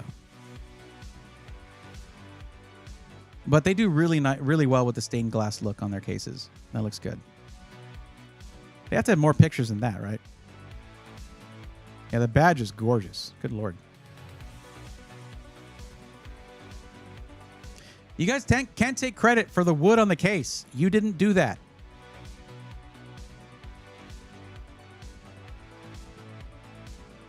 Yeah, that's gorgeous. Man.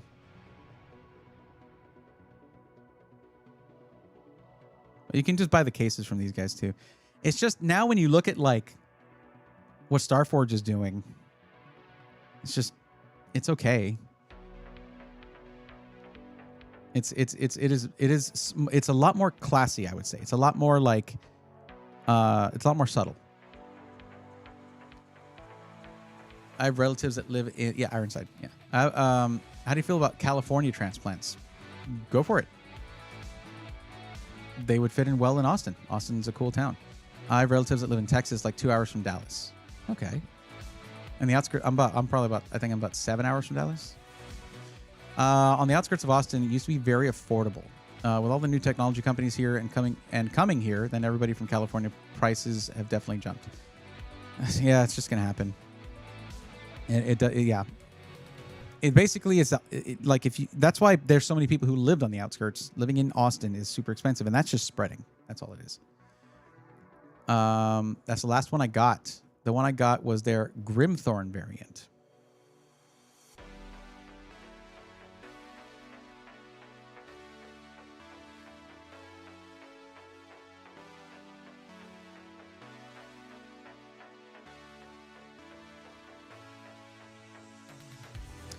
When did they do this thing with Maximilian Dude? That's awesome. In 2024. Okay.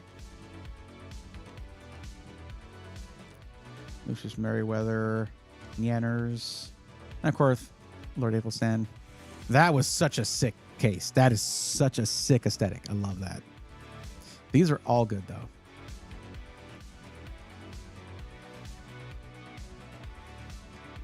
It's funny that they're doing all of these in the 011 Evo. Why not the 011 Evo RGB for more? No, it's all 2024. Yeah, the mid 2024, the 011 Evo RGB was out, I think. 23, no. 2023 it wasn't.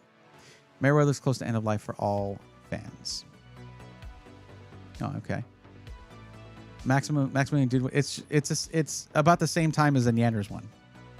So both of these, June 25th and July 8th, so they're about the same time. I guess they haven't done any partner collabs in about a year. Time for a Braythorn case. What's up, Ironside? I sent you a message about my code not working, and y'all didn't respond to me. So...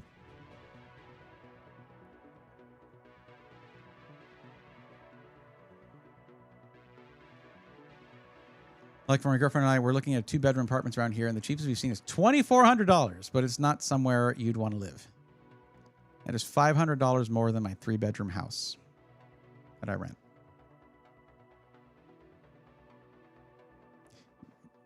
Athelstan was in a different case before the 011 change. Oh, okay. I don't remember which one, but yeah. I like the Neanders design. That's really cool.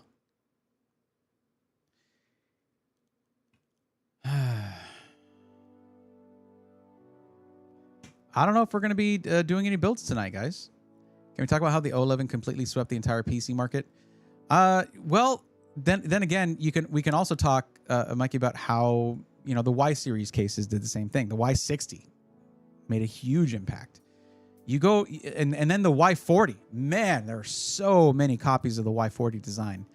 And it's easy to forget that that's the case that originated the single chamber fish tank look.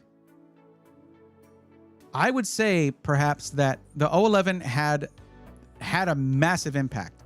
More recently, though, those two cases I think had more of an impact, because now Lian Li is, I think, in my opinion, struggling to innovate. And I'm serious about this, because you might be like, oh, they put fans in glass on the new Lancool 4. Who cares? I don't care about that. I think that that's boring. Their fans haven't changed a lot. The fact that they sell an AIO that without fans is genius. I think that's awesome. I think the hydro shift on the AIO is nice. In case design, though, they're not really like the 011 innovation. We haven't seen anything like that from Lian Li. I love their mechanical design on a lot of their cases. The quality, the build quality, the ease of building in them is awesome. But there's more going on, I think, with other case companies right now. 011 is kind of final form, and they skip straight to it. I refuse to use them. I mean, if you remember the original 011, it's a very different case from where the 011 Evo RGB is now. That is an awesome case. To be clear, it is a rad case. And I think the final form of that is what Starforge is doing. But I don't know, man. I don't see them doing anything else that's really grabbing my attention. Like, it's just iterative now. That's what it is. I just want old school solid metal cases to make a comeback. Tan, may I interest you in Falcon Northwest? Because, I mean, there's airflow design to it. But that look is there. They just don't make a white version of it. I tried.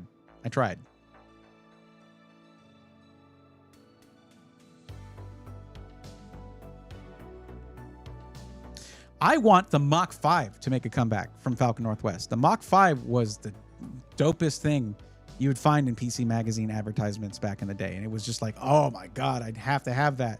That thing has like 11 speakers around it. The case is insane. It has so many performance. Yeah. We also had Falcon Northwest at my job for some time, but we got rid of them all. Interesting. I wonder why. I think Alex mentioned it in Tynan's upgrade, where the 011 was the basic B case, if I recall. Look, you can look at it like that, or you can call it a safe bet, Alucard. It's a safe bet. I don't know. I think people who really like Lian Li's aesthetic, if it works for you, cool. Like what you like. I'm not going to judge you for it. But when it comes to case aesthetics, I'm not going to judge you for that. But like, you look at Haven and what they're doing, hell yeah, dude. That's what I like. The freaking X50, that is innovation. And the funny part is this. So if you watch the short where I talked about the issues they had with creating the compound curved mesh front panel and how many iterations they had to go through and how it's their own manufacturing thing now that they have, I didn't go over that part that much. But like, they went through this thing where they innovated and watched everyone the next year at Computex had copies of their cases. Everyone had copies of their cases. And yeah, it is like a bit derivative from Lian Li and the 011, but it was wildly unique. Anyone who's copying the 011 was not innovating on that at all. But then Height did that, and everyone copied them. So now with the X50, and you know, the X50 with that front panel, that is like, how are you going to, they basically have to go through that same process to try and figure out that manufacturing process as well. So Height's basically throwing down the gauntlet, being like, all right, you know, copy this. Let's see what you got. Copy this. Suckers.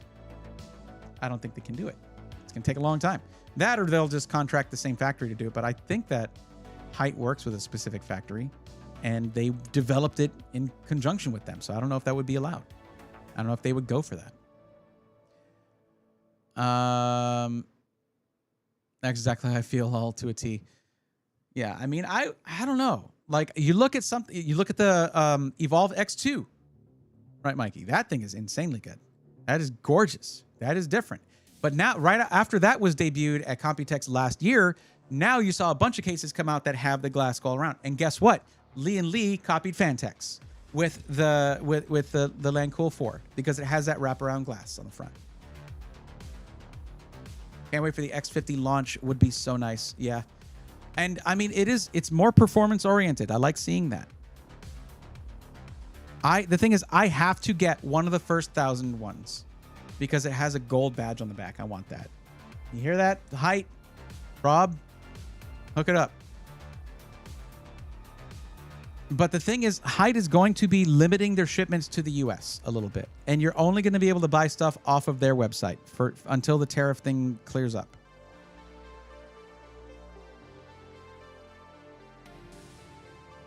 The solid compact fractal R7 case or the new Torrent case is going for $160. I'm waiting for it to come back in stock. I'll get the additional HDD base too. I mean, if you're trying to do some, yeah, basically have a lot of storage at home, sure. Totally reasonable there. 100%. I mean, the cost to import them is, at this point, what the retail price should be on some of these things. The new Vector V100 from Lee & Lee is pretty nice for a Lee & Lee case. You don't have to say nice for a Lee & Lee case. To be clear, everybody, I want you all to know that my opinion on Lee & Lee cases is that they are wonderful cases that are very well built, have wonderful aesthetics, and they're really nice. It's just, all I was saying was that they have not innovated for a while in a way that I think matters, in my opinion. Putting the fans in glass is like, good job. Oh, cool. You also have a power bank for your fans now, because no one's going to use that. TJ says, isn't Height a Swedish company? They are not. They are US based. They are a sister company to iBuyPower. But what's up, TJ? Wait, is that Alexander PC's TJ? Is that the picture I see there? Do I see I don't know. I don't usually see TJ on the YouTube side of things, so. Usually on Twitch. Is that you, TJ, or is that just a different TJ?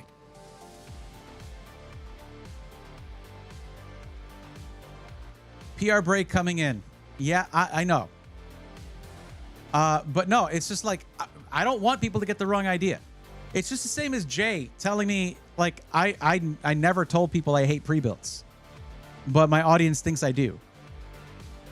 Sometimes you have to, like, clearly state, well, let me be clear.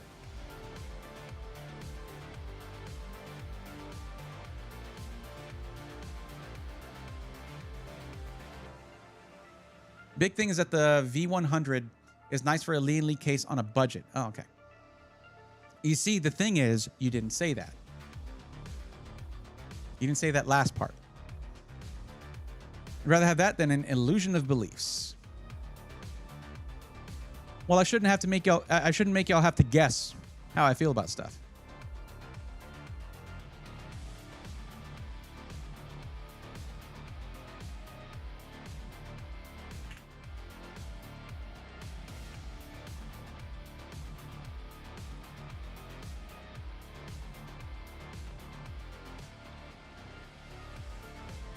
$75? All right. $75 on Amazon. Looks like it comes with... Oh, okay. Okay. All right. Now, I want to remind you guys of something. Lee & Lee literally tried to sue Fantex for copying them.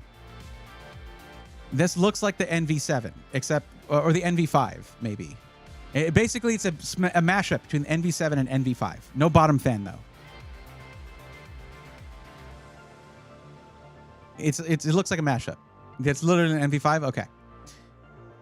Oh, my God. So they copied them on the wraparound glass, though we put fans in it. Nobody cares. Some people did, I guess. Some people were all about it. I just don't, yeah. Yeah, but look at how they're having to design. This is because of Project Zero and BTF. Oh, great zoom in. This is literally the same size of the picture. Look, it just moves it. Who cares? Come on. I mean, that's a cool little design element there. But yeah, look, they even have the freaking RGB line, the RGB strip going across it.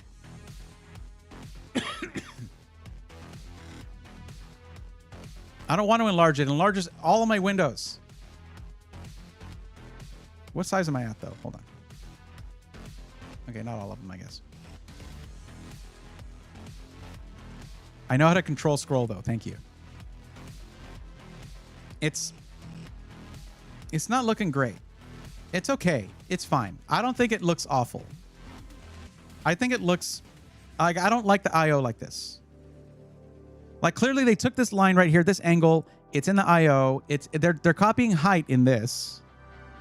And they're copying fan text in everything else. And the I.O. should have just been on the front. Let's put the I.O. there. All right, or just along the bottom. It's fine. Just good for PC flippers more than anything. I guess so.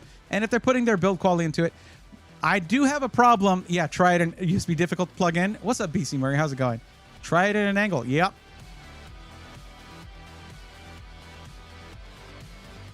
Not something that I've usually had to do.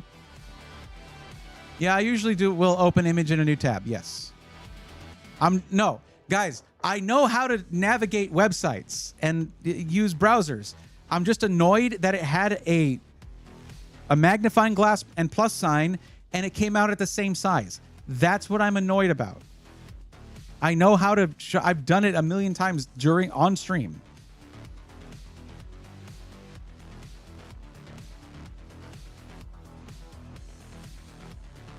Hold on. Can we go back? Yes. Keep an eye on this fan sticker here. Wobble, wobble, wobble.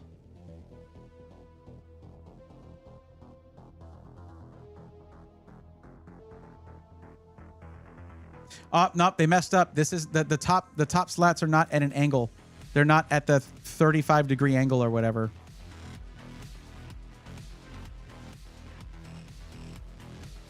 NV5 has GPU support bracket built in. GG's. There you go.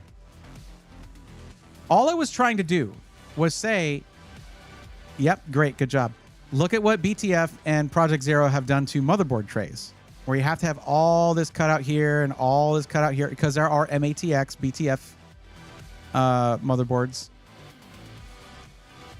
TF, they did show a BUSA for lol. Oh, what did they show a BUSA for? What? BUSA? Did I miss something? Oh, like a Hayabusa? Oh yeah, they got a motorcycle here. Oh, because it's a platform where you can show things like figures. Get this out of my face. Yeah, it's just a platform to put stuff, I guess. 2 fans underneath the not blow through part of the GPU. Sick.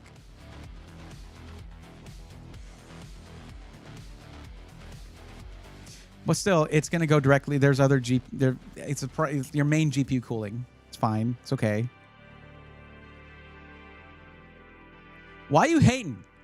Okay, Mikey, you're being a little bit of a hater. A little bit of a hater. I feel the need to call you out on this. You're being a little bit of a hater. Just a little bit. I completely understand your frustration, Bray. Yeah, no, it's just bad. It's just bad website design. From Lee and Lee, which is like, oh yeah, good job. What? I clicked it again. Nope, that just brings a different picture up. Look, I click it again. It brings up a different picture.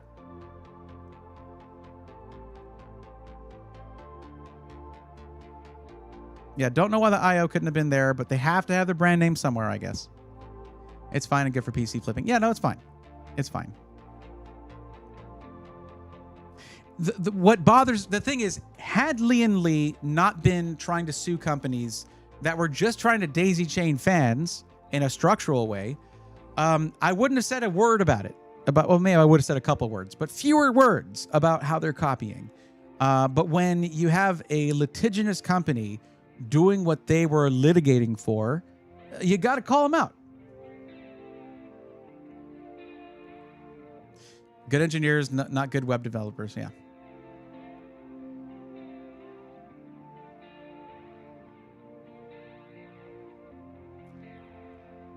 Ooh, 26. Wow. I mean, it's nice that it's diffused. That's good.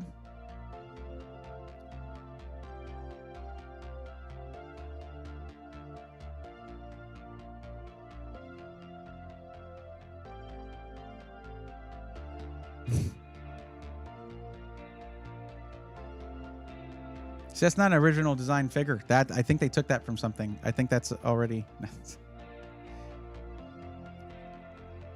Oh yeah, little Hatsune Miku there. Yeah. Also, there was a PC at Cooler Master HQ. It was right next to the one I covered in the Cooler Master short, and it had, not only did it have a platform, it was a cutout from the front of the case where you could put stuff and remove stuff or whatever. Yeah.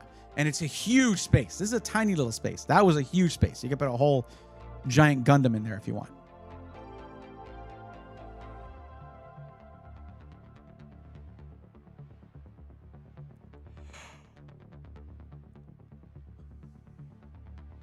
I don't know, guys. I'm about to boot up the Switch over here. What's going on? So, yeah. You know what? I'm going to take something positive out of this, okay? I'm going to take something positive out of the fact that I'm streaming and nobody's looking for help with a PC. We've still got like 55 people hanging out. Thank you for just wanting to hang out. Like, that's cool. I'll take that. I remember the Cougar case last year with that additional platform for a rotating stand. The rotating stand was sick. Yeah, the thing for the rotating stand was very cool. It was. And other companies apparently saw that and like, we can do that, and people like our cases. Rob from Height talking smack about Corsair in the GN's video was fun. It was. That was shots fired 100%. Wouldn't want to wake up any other way, he says.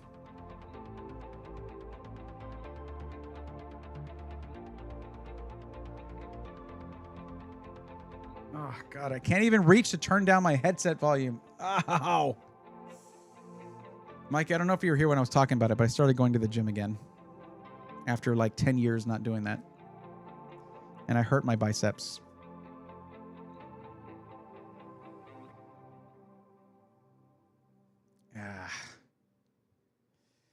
The rest of me is fine. The rest of me is regular sore. My biceps are like, hey, you did something really wrong. Good job. Those first few days back are awful. Oh yeah, going through it right now. 100%. We hang 100%. Thank you, Robert. Absolutely. That's what we're doing. In fact, number of viewers went up there. That's cool. I summoned them. Hi, everybody. Yeah, I'm going through it, guys. But, you know, I should probably take a break if I intend to do an unboxing stream. Those are very physical streams. I'm on my feet the whole time. I'm picking up the PC, moving it around, turning it on its side, doing stuff. It's a lot for someone who just sits down most of the time now. But not anymore. No longer do I sit down most of the time. I'm exercising now. No, I was looking at the footage from the interview with Rob at Computex that were Onware was working on that, but Onware lives in Jordan, so has other stuff to worry about right now. And I know we all hope he's doing okay. For last I spoke with him, he's doing fine. They're doing okay. But they're staying safe.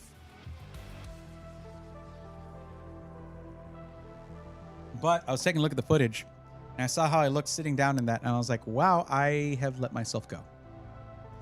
So I want to stick around and do this with y'all for a long time. So I'm going to get in better shape. I want to be here for my kiddo and with Ari for many, many, many years. So Dark Forest, love hangout, getting knowledge. Happy to hear it.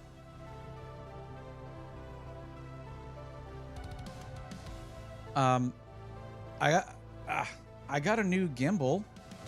I got the RS4. And I have the little camera thing coming in for it where it's going to track me. So what I do with this, where this thing can track me, I'm now going to have that for my good camera too. Maybe I'll use it for that. It's probably going to be more for doing content solo. If I'm doing a review of like a desk or something. Guys, I got an offer to review a desk that's like $2,500. It is insane. We're going to look at it right now. Actually, let me bring it up. I don't think I would do a video on it because I don't want to encourage anyone to overspend that much on your desk. But it is insane. So I want to show it to you.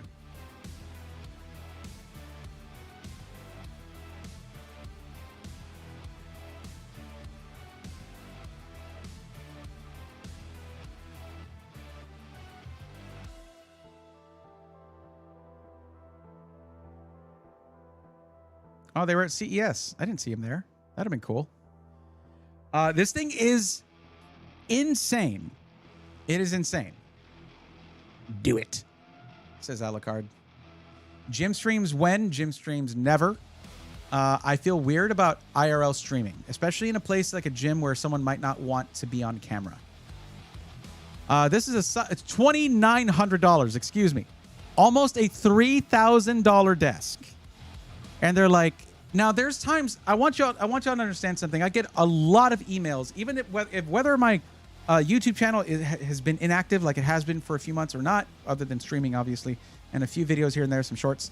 I still get emails all the time like, hey, we're a car audio company, or we do security cameras, or it might be something like, hey, we have this $60 charger. If we send it to you, you would then make a video for us and then share it on Amazon and do this and that and do this and that. But you get a free $60 phone charger. And I'm like, go away. No. But this is freaking $3,000. So let's talk about what's in this. Oh, see, look at that. At least, this is a company you can trust. You click on the thing and it pops up. What held you back from purchasing today? I'm getting real Micro Center vibes from this. So this is the desk. Obviously, you see a pegboard. You see a ventilated spot for your PC that does not look that strong. Let's go through it. It is a sit-stand desk. So instead of buying like the $300 Flexi Spot one, you could spend 10 times that and get this one. There are a lot of controls, and you'll notice something specific here. It says speaker control. Now, guys, I'm not here saying this is bad or good, by the way. I want to know if you think I should do this or not. But let's go through it first. Don't say anything yet. But there's some buttons there that give you a few hints as to what's here. There is a built-in wireless charger. I don't know what the wattage is. That might be listed. And I don't know why they put their phone like this. I guess to show the backing of it, whatever. There is a drink cooler or heater. You can already see a peek of something else interesting right here. There are built-in drawers. I know that Tech from EdSource would love this because he likes his pencil drawers. I like that a lot, though, for a build desk. This actually would be a pretty solid build desk for a couple of reasons. Oh, look, it does a sit-stand thing. It gets pretty low, too. Kenneth, thank you for the partner anniversary well wishes. Thank you. Appreciate it. A buzzer sound. I forget that I have the buzzer sound. I need to remember that I have that. It's got the green on there. I'm not a fan of that. I think it should stay monochromatic or be purple. So 33.8 degrees Fahrenheit to 41 degrees Fahrenheit. But remember, that's just the bottom part. It's not going to freeze your drink. That's not even freezing temperatures for the temperature that water freezes at. Or hot drinks. There you go. But this is a double-walled cup, it looks like. So that's not actually helping keep that drink hot. So, sorry, but not correct. Incorrect. I'm not calling this bad. That was really loud, I know. I'm sorry. How's this? Is this better? Little lower, little lower. My coffee snobs would not like that. It would be a nice build desk, but not for that price. I know. You just get the what are they? The ones from like Lowe's or whatever. What are the ones the Husky ones, I think, that Jay uses? Much, it doesn't sit or stand though, but damn, they got a liquid cooled PC on here. Definitely not AI generated. And apparently this PC gaming setup needed a PlayStation sign. So there's that. There is more. Again, I'm not trying to be a hater here. I'm just going over it. This is the frame that supports it, which is cool. That is cool, actually. Cool to see that. Don't know why they don't have it back here, because this is where you would probably mount monitors. But okay. We already saw that. Okay. And yeah, this is an 8 USB charging station that comes with it. A hub that comes with the Pro one. With a 100 watt USB-C PD or power delivery port there. Well, I mean, still 18 watts, 18 watts, 18 watts on all the rest of these, and then 100 watts here for your laptop. So that's pretty good. I worry about the drawers. I don't know. It actually looks like it has the rails on the Pro one. I don't think those are the Pro drawers, because the Pro one here, look at this. It actually has the sliding rails. So the other ones were a mock-up. I think this is the actual product.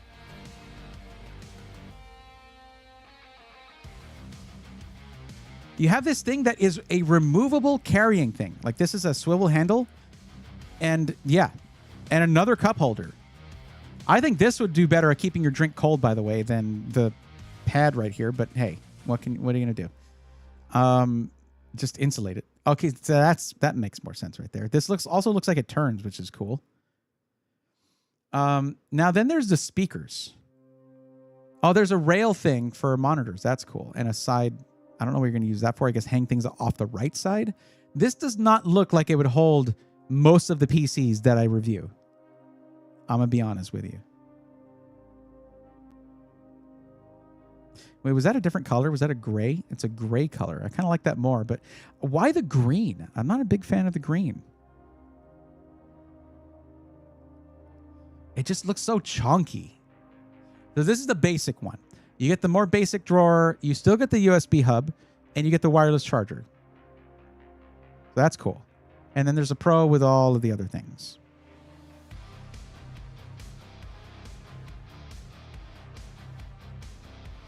Okay, that's it. Should we watch the video? You guys want to watch the video?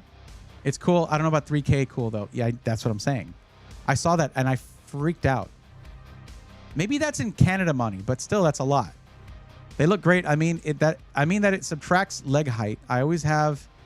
oh, yeah. Trouble with drawers when I try to get my arm wrist ergonomics set up. I feel you. Okay. Same. I don't like feeling squished by drawers. They were pretty shallow, though. They are shallow. Where did the George Foreman grill go? I think I would like that. A nice desk, too pricey, says Empire of Noise. Agreed. Does the desk have an incline option for drafting work? No. They definitely, 10 they would definitely show that if it did. I don't know if it's worth a whole 4K gaming PC setup for. Yeah, pretty much.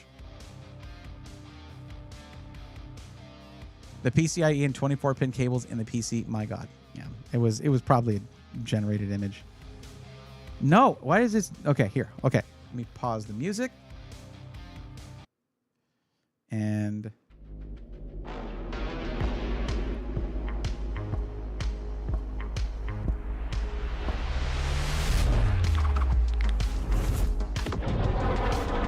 yeah, the Bluetooth speakers lift up out of the desk.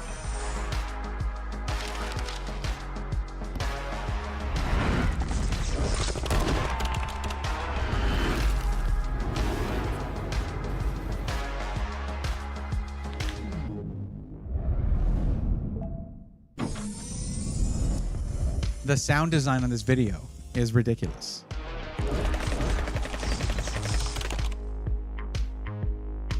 So they show someone drafting with it. So Tanmay, you were on the mark there with that. But they don't have an angle.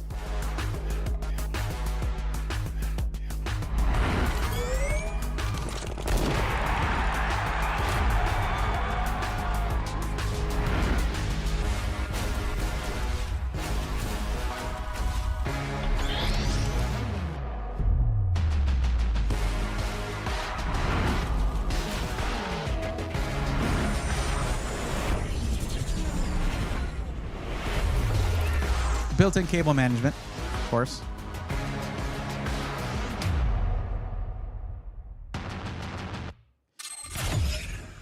So, like, my thing is that if you're gonna make this a thing where it's like, oh, for professional or for gaming setup, don't put the neon green in there. Don't do that. They should have an option without that, in my opinion. Also, this does not look that sturdy, but the pegboard. But hey, also once you put monitors there, how are you going to use the pegboard? How much money did this commercial cost? Not as much as one of their desks. No, more than their desk, I'm sure. That was pretty good production on that. I see that being a boss's desk at a really prestigious law firm, 100%. Kind of wish humans were actually using it than AI. You think that was all AI stuff? I think that some of that was just commercial, filmed commercial stuff. That platform for the PC falling, I suspect, will break so much faster than anything else on that desk. Yeah, I don't think they understand how heavy PCs are these days.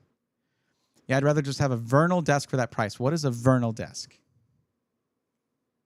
Vernal. It's way cheaper than this. Yeah, the Vernal desks are way cheaper than that.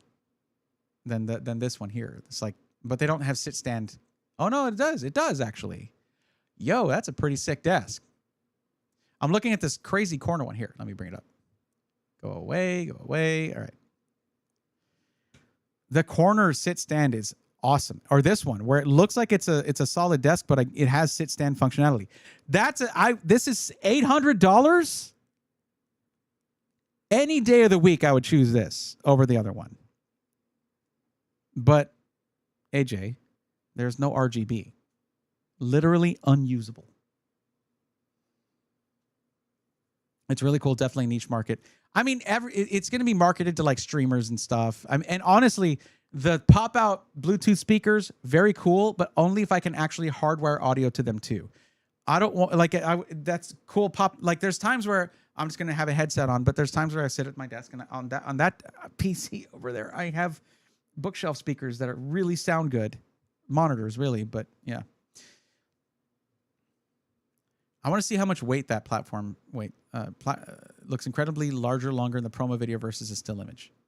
And 15-year warranty, but that's from, I think the executive is like $1,200. Okay. These big CPU if it comes with its own holder. What? I feel, what's that, Max Dosage? How's it going? I feel like for this desk to be so much, it looks cheap. That's the thing. They made it look cheap. I wish they hadn't. Also, I think you can remove the speakers. Like, you look here, you can actually see the little like tubes where the speakers like sink into or whatever. Why do this? This adds so much cost. I would rather have speakers that are subtly built into the desk and angled up at you. I think that'd be better. Braxton, thank you.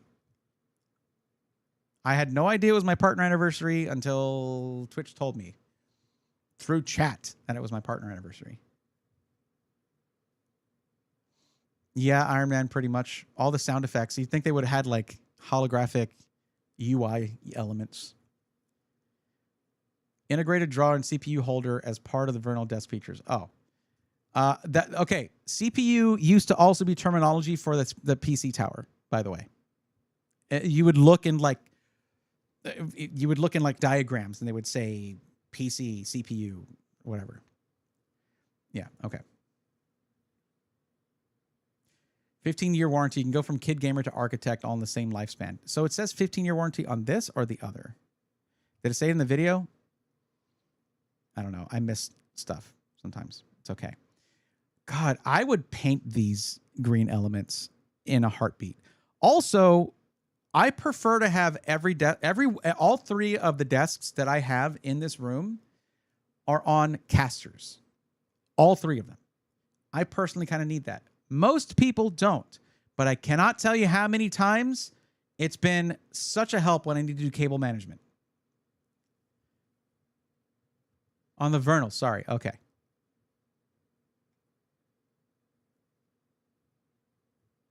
Now with enhanced stability. That's cool.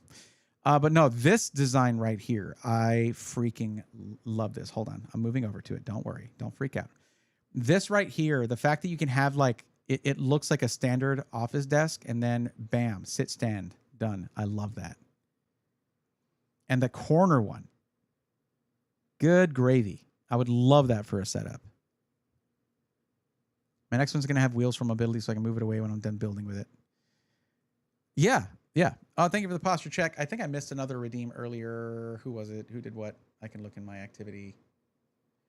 What was it? Oh, hydrate. Bergie. Ow. Don't make me reach for stuff. Killing me.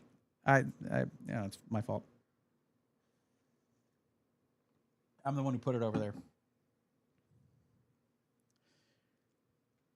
My next, okay. Yeah, Asian countries still reference a PC cabinet as CPU. Yep.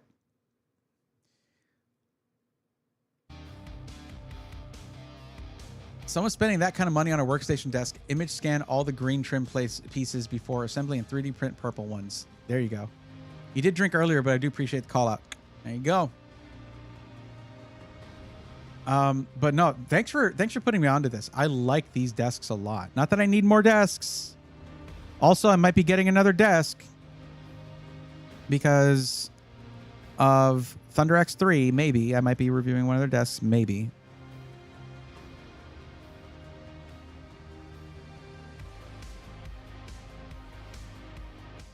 This is my favorite kind of desktop right here. It is so nice. That's what I have on this desk here, this 80-inch one, the 60-inch one back over here where my main workstation was. It is super sturdy. Like, I have all kinds of monitor stands and everything all hooked up to this, and it's just excellent. I was looking for a chair next. Not soon, but in the future. John, what's the budget? The Tech Enthusiast asked, is a Ryzen 7600 a good match with a 4070 Super? Tech Enthusiast, I have good news for you. That will work, but is it good for what you're doing? Well, I don't know what you're doing with it, so I couldn't tell you.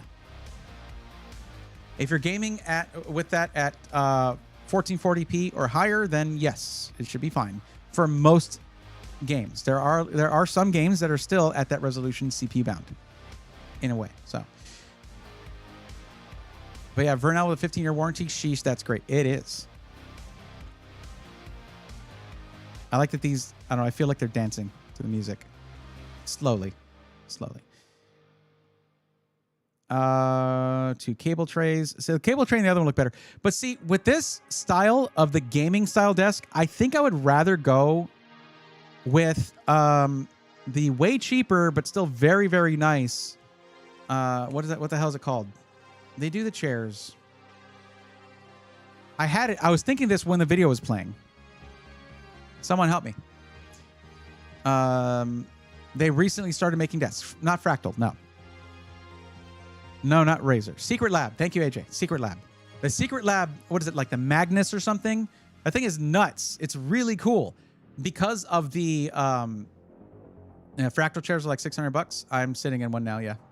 Probably like $200, but I want the full body one, like the pull-out footrest, armrest, and headrest. Okay, you're going to want to raise your budget then, because at $200, you're going to be looking at like a racing style looking chair. Those are the worst. Don't do those.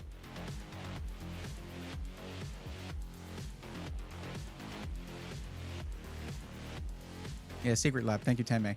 I forgot about the lag over there. The Hyken from Staples at $200. Haven't tested it, so I wouldn't know. But look for things that are fabric or mesh. Don't go pleather if you can avoid it.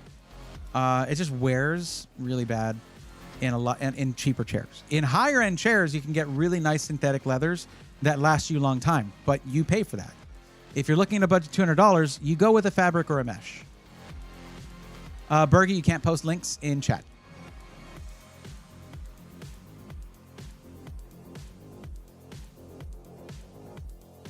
I will say I've sat I like Thunder X3. Take a look at Thunder X3.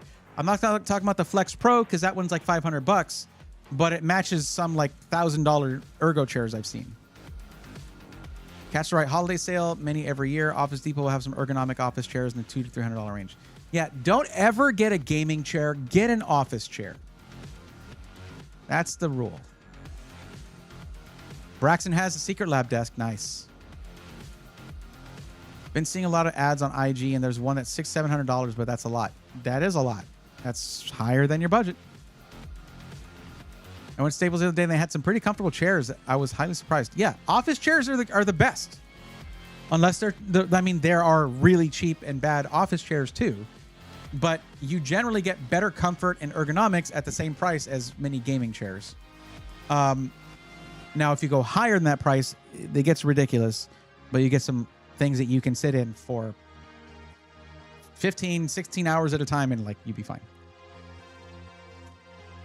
Mikey, I've never been a fan of the Embody like I had a steel case gesture versus the Embody. I like the steel case gesture more. I've sat in the Embody. It's nice. It is nice. But I like the adjustability of the steel case a little bit more. The Flexi Spot desk I got is so silent and smooth, and I think I got it for like $200. I'm liking it a lot. Dodger Dog, did you get that from the video I did about that? Thanks for showing these, but they're out of my price range. I'm trying to find a new desk. Yeah, no, I mean, if you're trying to get a desk, then get the Flexi Spot. What is it? The E7 Pro Plus is the one that I have over there. It's awesome. I did a video on it. Let me find it.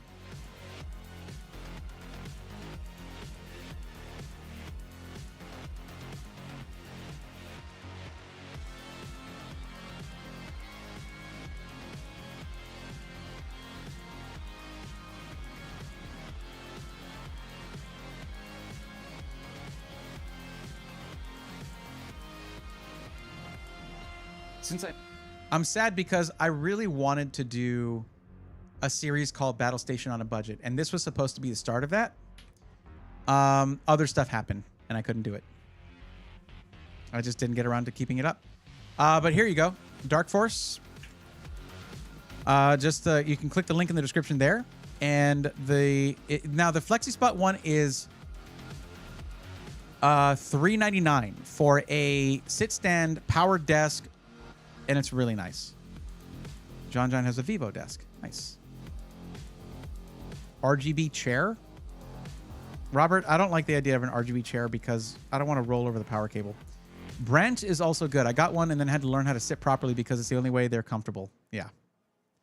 Yeah, this fractal chair is good for my posture, actually. It helps me a lot with my posture usually. Unless I'm leaning forward, which I'm doing right now.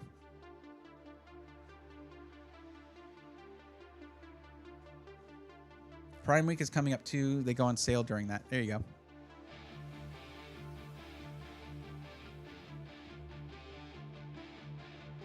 I don't have my PC sitting on my desk. I bought the Eureka side stand for it, which is also really good. Nice.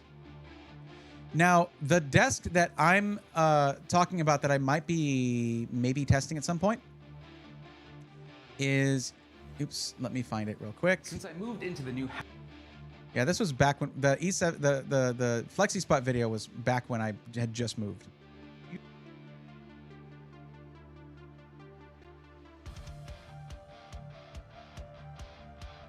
Since I moved. Yeah. So this was the video on this desk,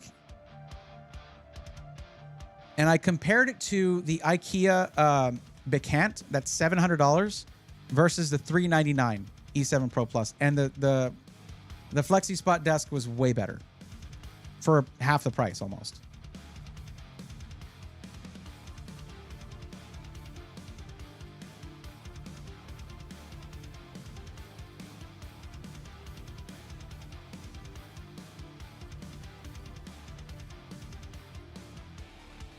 Man, when this room was fresh, I don't like getting freeze frames of myself here. But yeah.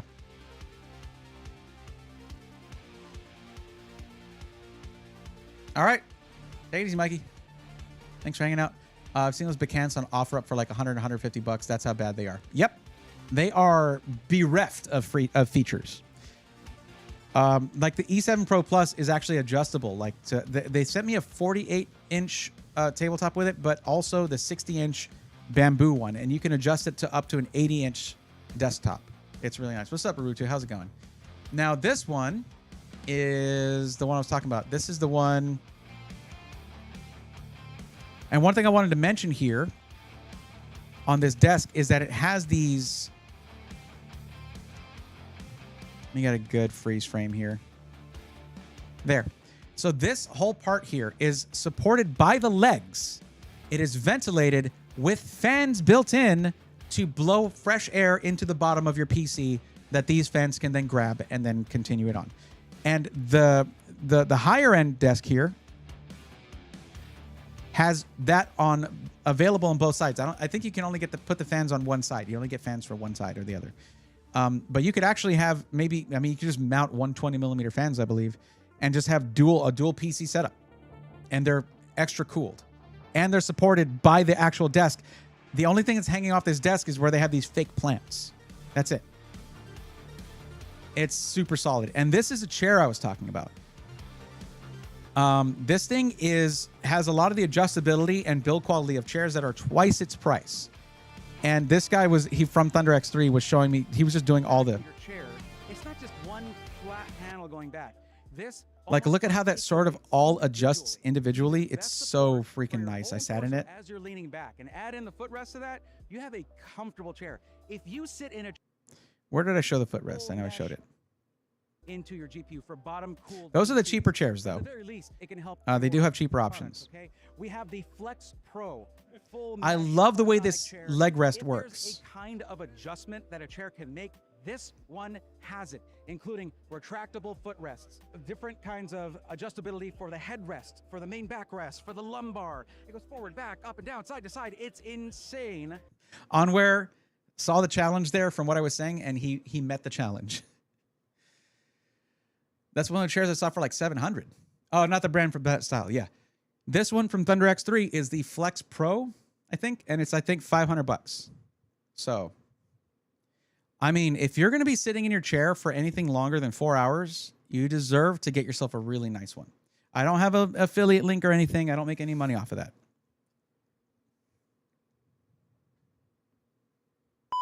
Oops, wrong button.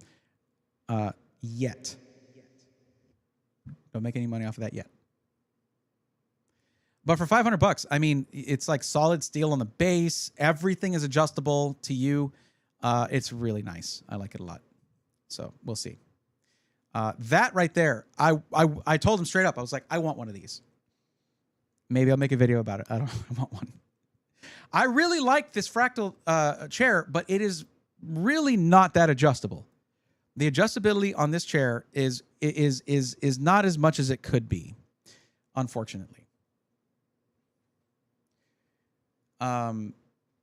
It's the Fractal Refine, and the lumbar support can go up and down. The armrests are somewhat adjustable.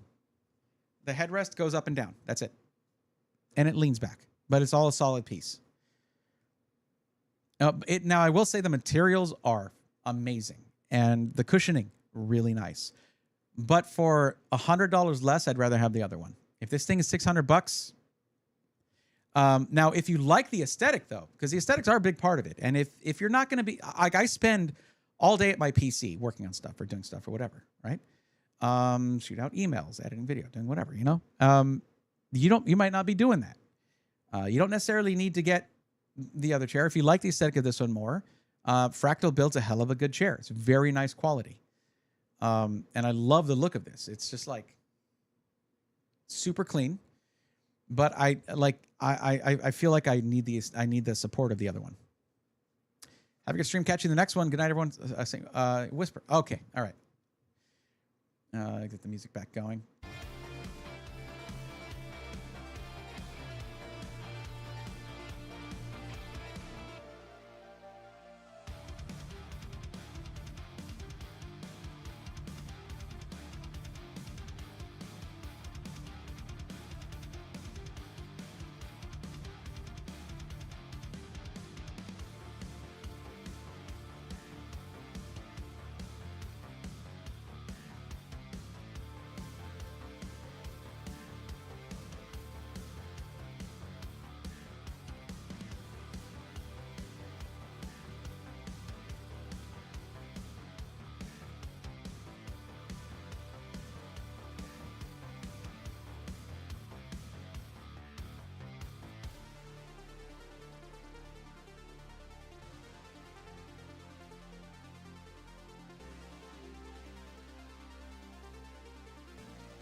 I'm just checking something real quick, guys. Give me a second. Sorry.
Okay.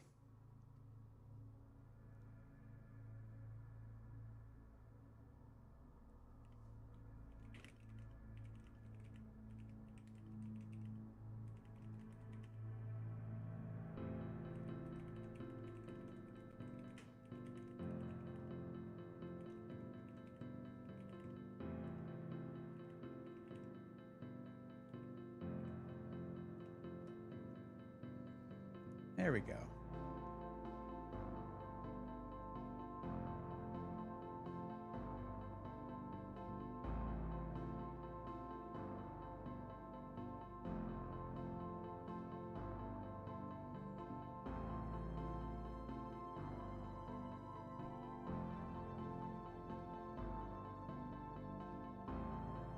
Just verifying that. All right. Sorry, guys. Okay. So let me check the... Okay, no one's filled out the form still.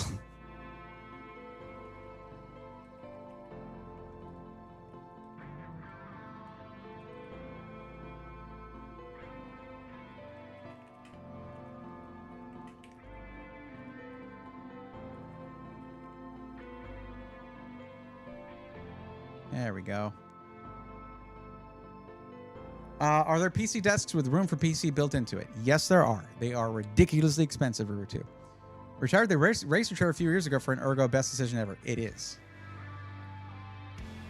Thank you, Braythorn, for showing those desks. Sure, absolutely. Maybe I'll bring back Battle Station on a budget at some point. I think that'd be cool.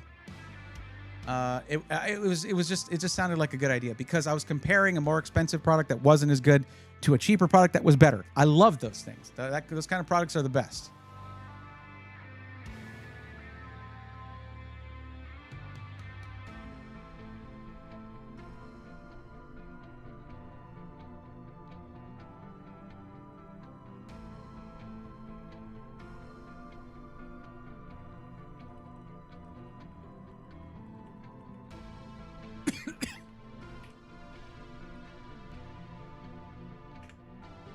There we go.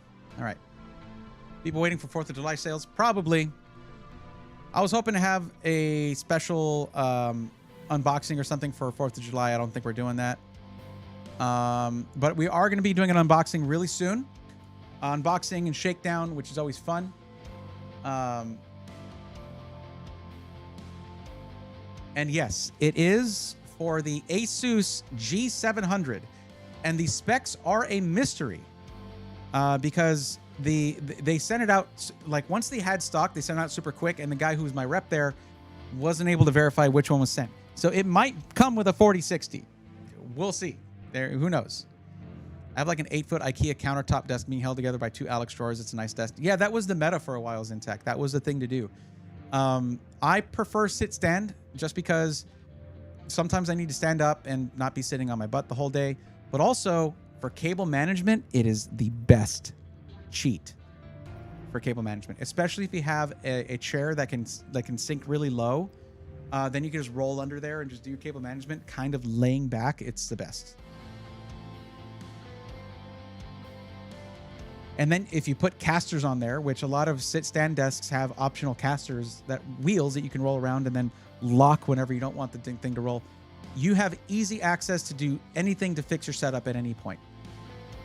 8 feet is massive, though. That is insanely big. How is it supported in the middle? Like, because that will sink in the middle after a while.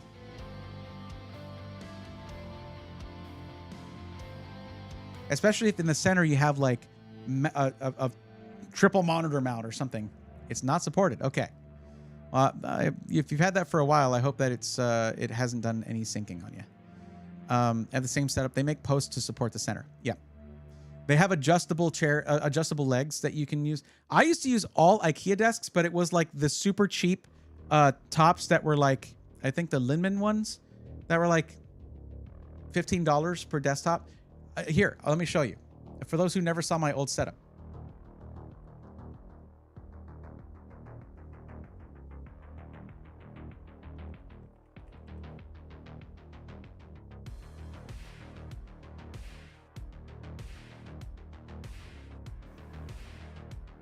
I like this. We're kind of going through some of my older videos. This was 3 years ago.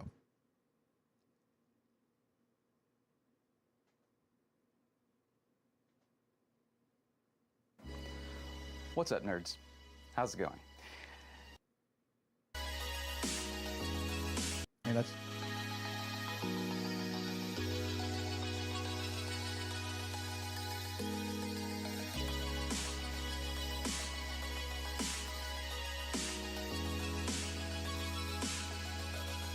My setup is not nearly as clean now.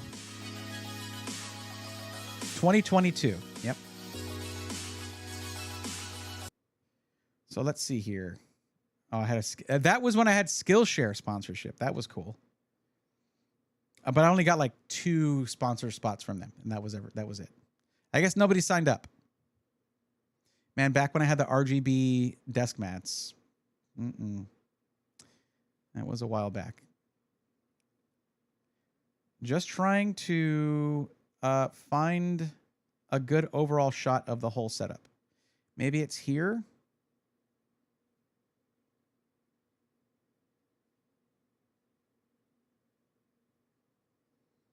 This was my Actually, because my first split ergo keyboard. Ortholinear keys, but I didn't really want to completely.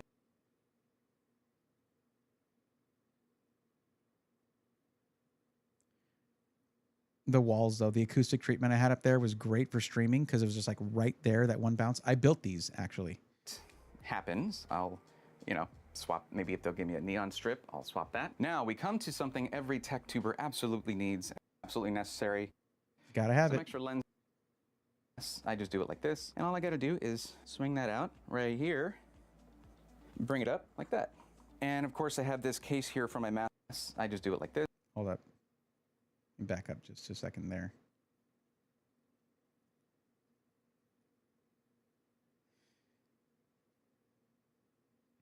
I was using the MV7 at the time.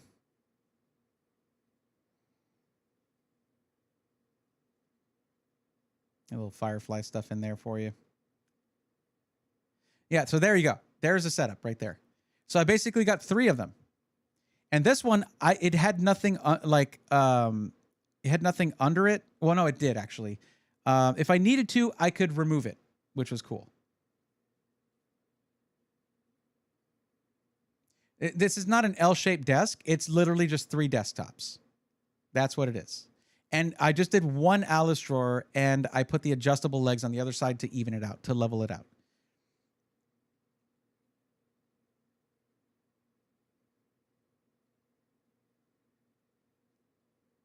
I have the IKEA L-shaped desk. Nice. There's a steel case gesture. It was comfortable, but the foam had never been replaced. I got it used. The foam had never been replaced, and it was dead at that point. So then cable management. This is how I showed my cable management. Also, these Linman desks are basically particle board, so I had to support it.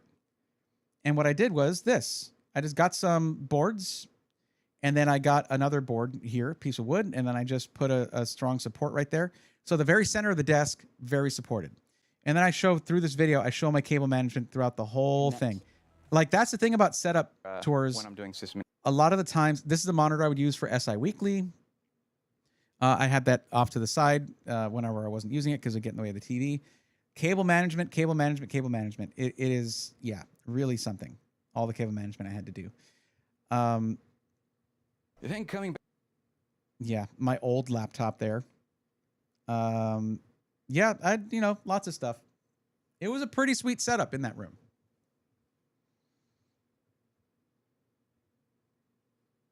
I can't see what that looks like by just you putting the description, but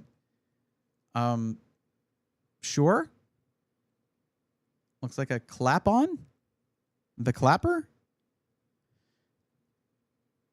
Got rid of my gesture for the Amiya. Yeah, I like the gesture because it wasn't a huge chair, but it was nice and supportive. I just wish it had a headrest because I like headrests. Whenever I'm just like taking a break, I'll lean back and, whatever. But yeah. I remember that room in your videos. Yep. That used to be the setup. I got to say, there's in a way, I sort of lost quality going from that house to this one because I had everything, my lighting, everything nailed down, like all just set up properly. And I've just been flying by the seat of my pants in this room here. I like this, I developed over a couple of years. And then I just came here and I was just like, oh, I'm just going to make a setup out of nowhere. Dark Forest, I had a really good setup. Like some of the videos from back then, I had some some really good looking color for those. And I kind of lost that. I'd have to go back wait, hold on, let me see. Nope, that's still too recent. Too recent.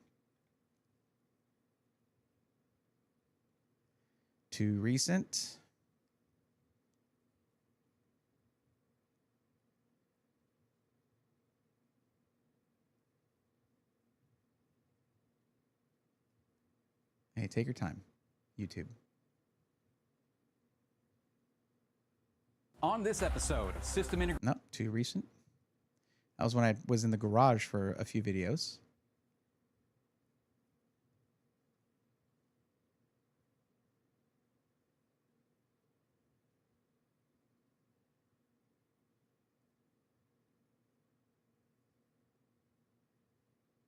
Okay, this should be one.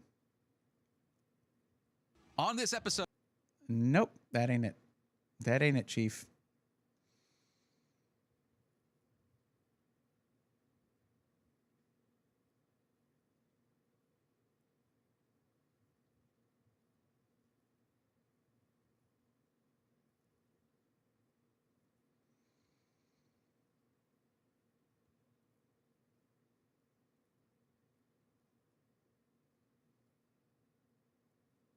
On this Finally, here we go. Setup was a little messier here at this point, but yeah. That's what the setup used to look like. It was good. It was a good setup. Also, I don't know where that microphone is. I love this microphone. It's super sick. And I don't know where it is. It's packed away somewhere. But I like this microphone more, to be clear.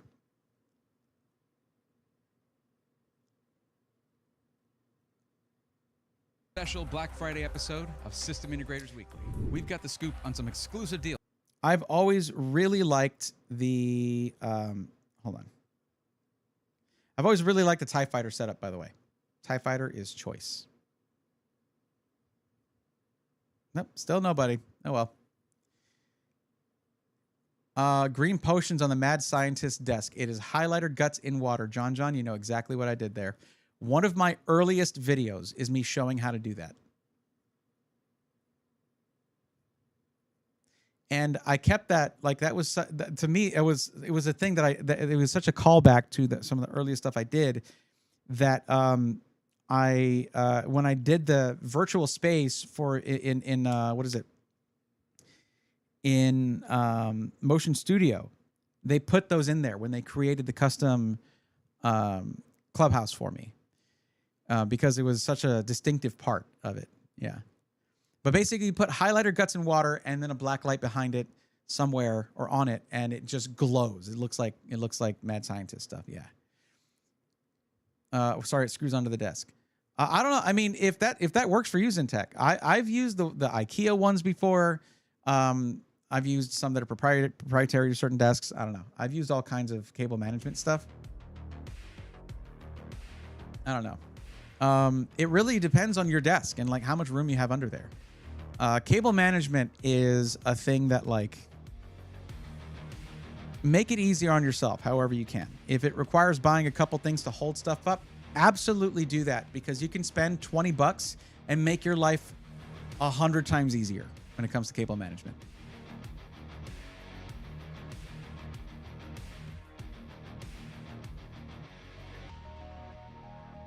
But clamp-on ones are good too, because then you can kind of adjust them later if you need to.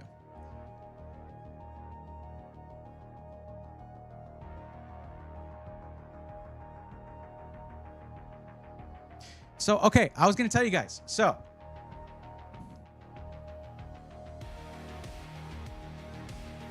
should I review the $3,000 desk? I mean, it's not really like getting paid $3,000 for a video. Okay? I don't get that. I don't get paid $3,000 for a video. But that's the desk that, I mean, they could send me the basic, but that's still a $1,900 desk. And for this? And what's with the holes? Now there's just, oh, I just realized something. If you just get the basic, it still has the holes for the speakers, but no speakers. So there's just holes there.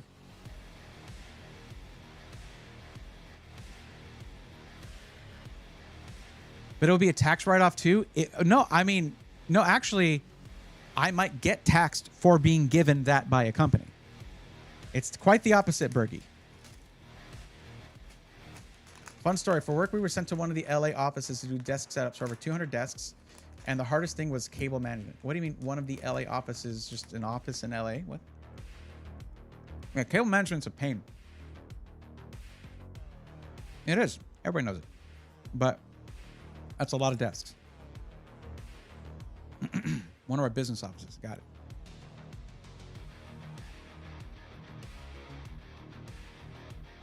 I did have three 1080p, 144 hertz, monitors back a while ago, but now I just have two 1440p's. One thing I will say, I love having vertical monitors, and I don't have one in this current setup right here, and it drives me crazy. It's perfect for chat. I need to add one in here somewhere. Mix of dual and single monitor setup still sucks for daisy chaining. I don't daisy chain. The daisy chaining? Daisy chaining monitors? Nah, I just run separate cables.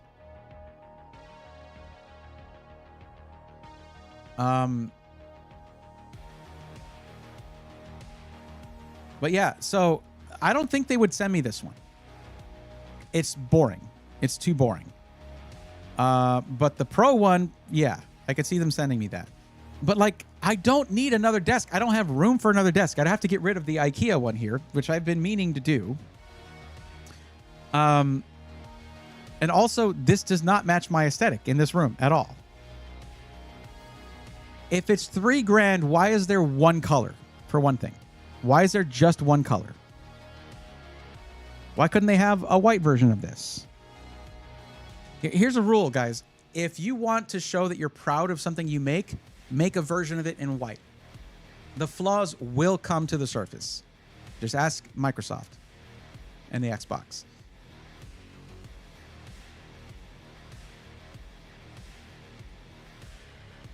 And that's a funny thing. I was reminded of that because from back when that happened, because LTT had a video, the air purifier one. So yeah. Well, they just talk about a content creator getting sued. Yeah, that was actually a really interesting video. But it reminded me of how Microsoft Xbox had to make new molds for the white version of the Xbox because it showed all these different flaws that were hidden by the black color. So if it was purple, it would fit the aesthetic. If it was, then it would, yeah.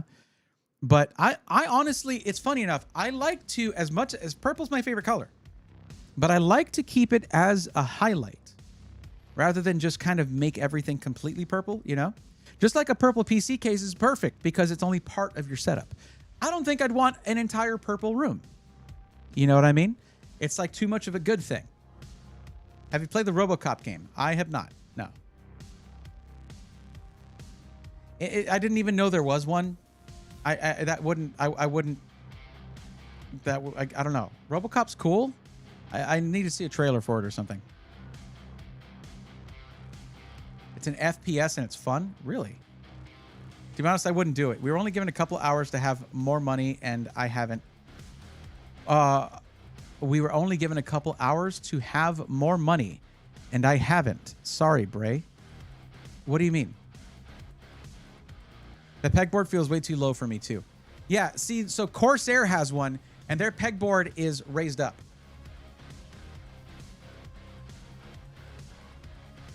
Oh, the joke from earlier. Okay. The thing is, I don't know. I have too many negative things to say about it right off the bat. Like the color highlights. That is locking your customer in to a specific colorway. You don't do that with a desk. You just don't do that. Now, I want to show another product that they have that is insane. This is a coffee table with a refrigerator built in. And honestly, that's pretty awesome. It also has speakers built in. That's kind of amazing. There's even one here with a freezer.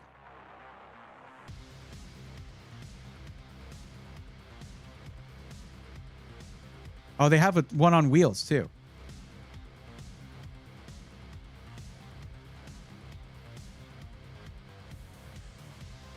Two different temperatures? Yeah. Last time I seen that thing is way more than that price. Well, I'm glad they dropped their price, I guess. Oh, look, this actually has more than one color. Look at that. Actually looks really nice with a dark wood and a black top. Oh, this one's out of stock. Okay. I was going to say nightstand with a fridge. Oh, now you're speaking my language. But the one with a freezer. I mean, imagine you got your little, you got some ice cream in there, something like that. Yeah. I've seen this on IG in an ad. Well, this is if that was LiveTab or LiveTab or whatever they're called, then the desk is from them. There you go. What is Windsible? What is that? Desktop wind tunnel for your die-cast cars. Okay. Okay. Pretty sure nobody cares. The white is so clean, though. Damn.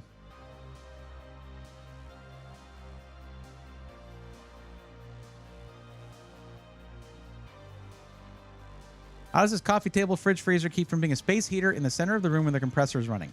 Because of central air conditioning. You have heat exchange happening. You have air exchange happening in your living room. If you're in a room that is not air conditioned, yeah, it's going to get hot. And yes, that'll cost you more, but so does your fridge. So now, if the speakers could Bluetooth connect to the TV for a better sound system, I think that's what they do. 20-watt Bluetooth 5.0 speakers, delivering both stereo sound and deep bass. Blue lights above the drawers pulse to the beat, setting the mood for Super Bowl watch parties. Sure. Also, charging station, wireless charging, and I think there's USB on the side.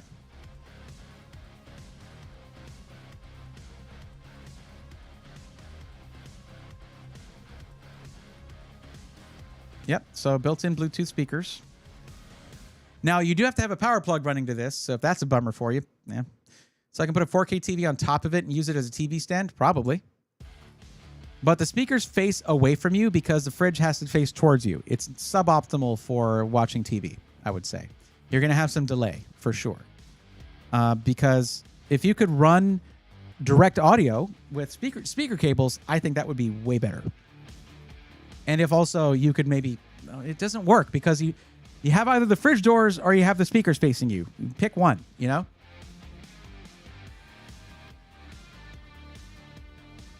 Yeah, spend $1,000 on a coffee table for your once-a-year Super Bowl party. Oh, but gaming. Gaming.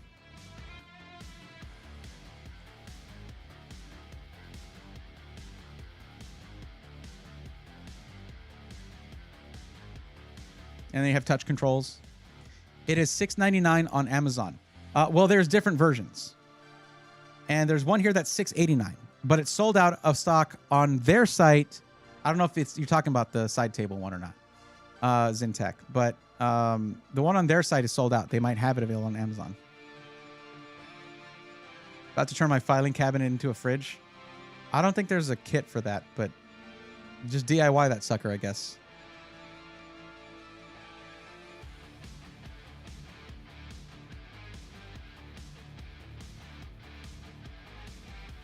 Oh, by the way, Twitch viewers, you may have noticed that the stream is now in at least 1080p for you. It should be in 4K, but for some reason I'm having an issue with that in OBS. Not have it set to 4K. I'm not sure it's sending up in 4K. Let me actually see.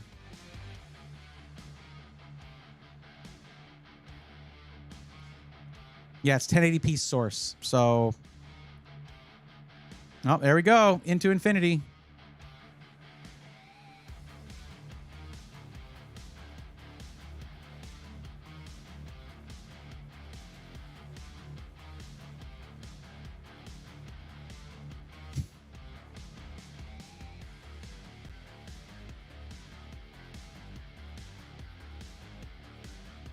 Yeah, 1080p. Well.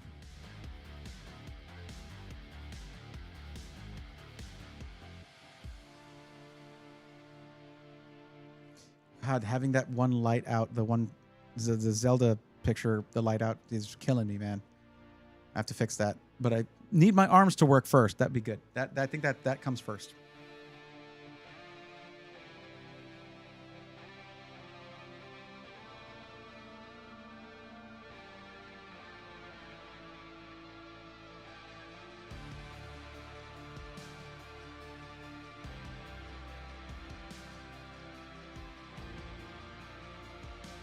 Interesting. Okay.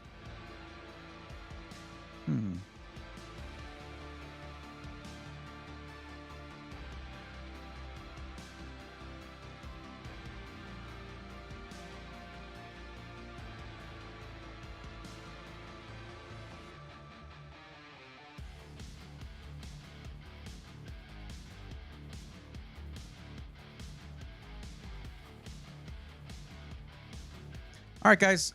We are there's someone named BlazeBits who has rated us a few times, and because I usually end after they do, I've never had the opportunity to raid them. Join me for this because they've rated us a few times over here, so we want to do that.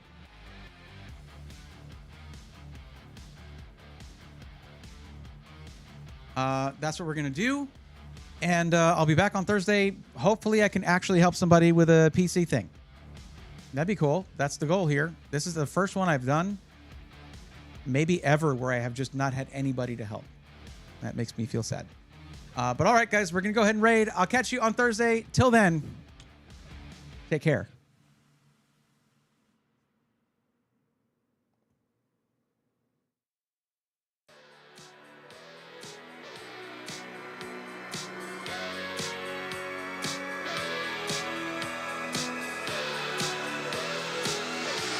Let's go, nerds!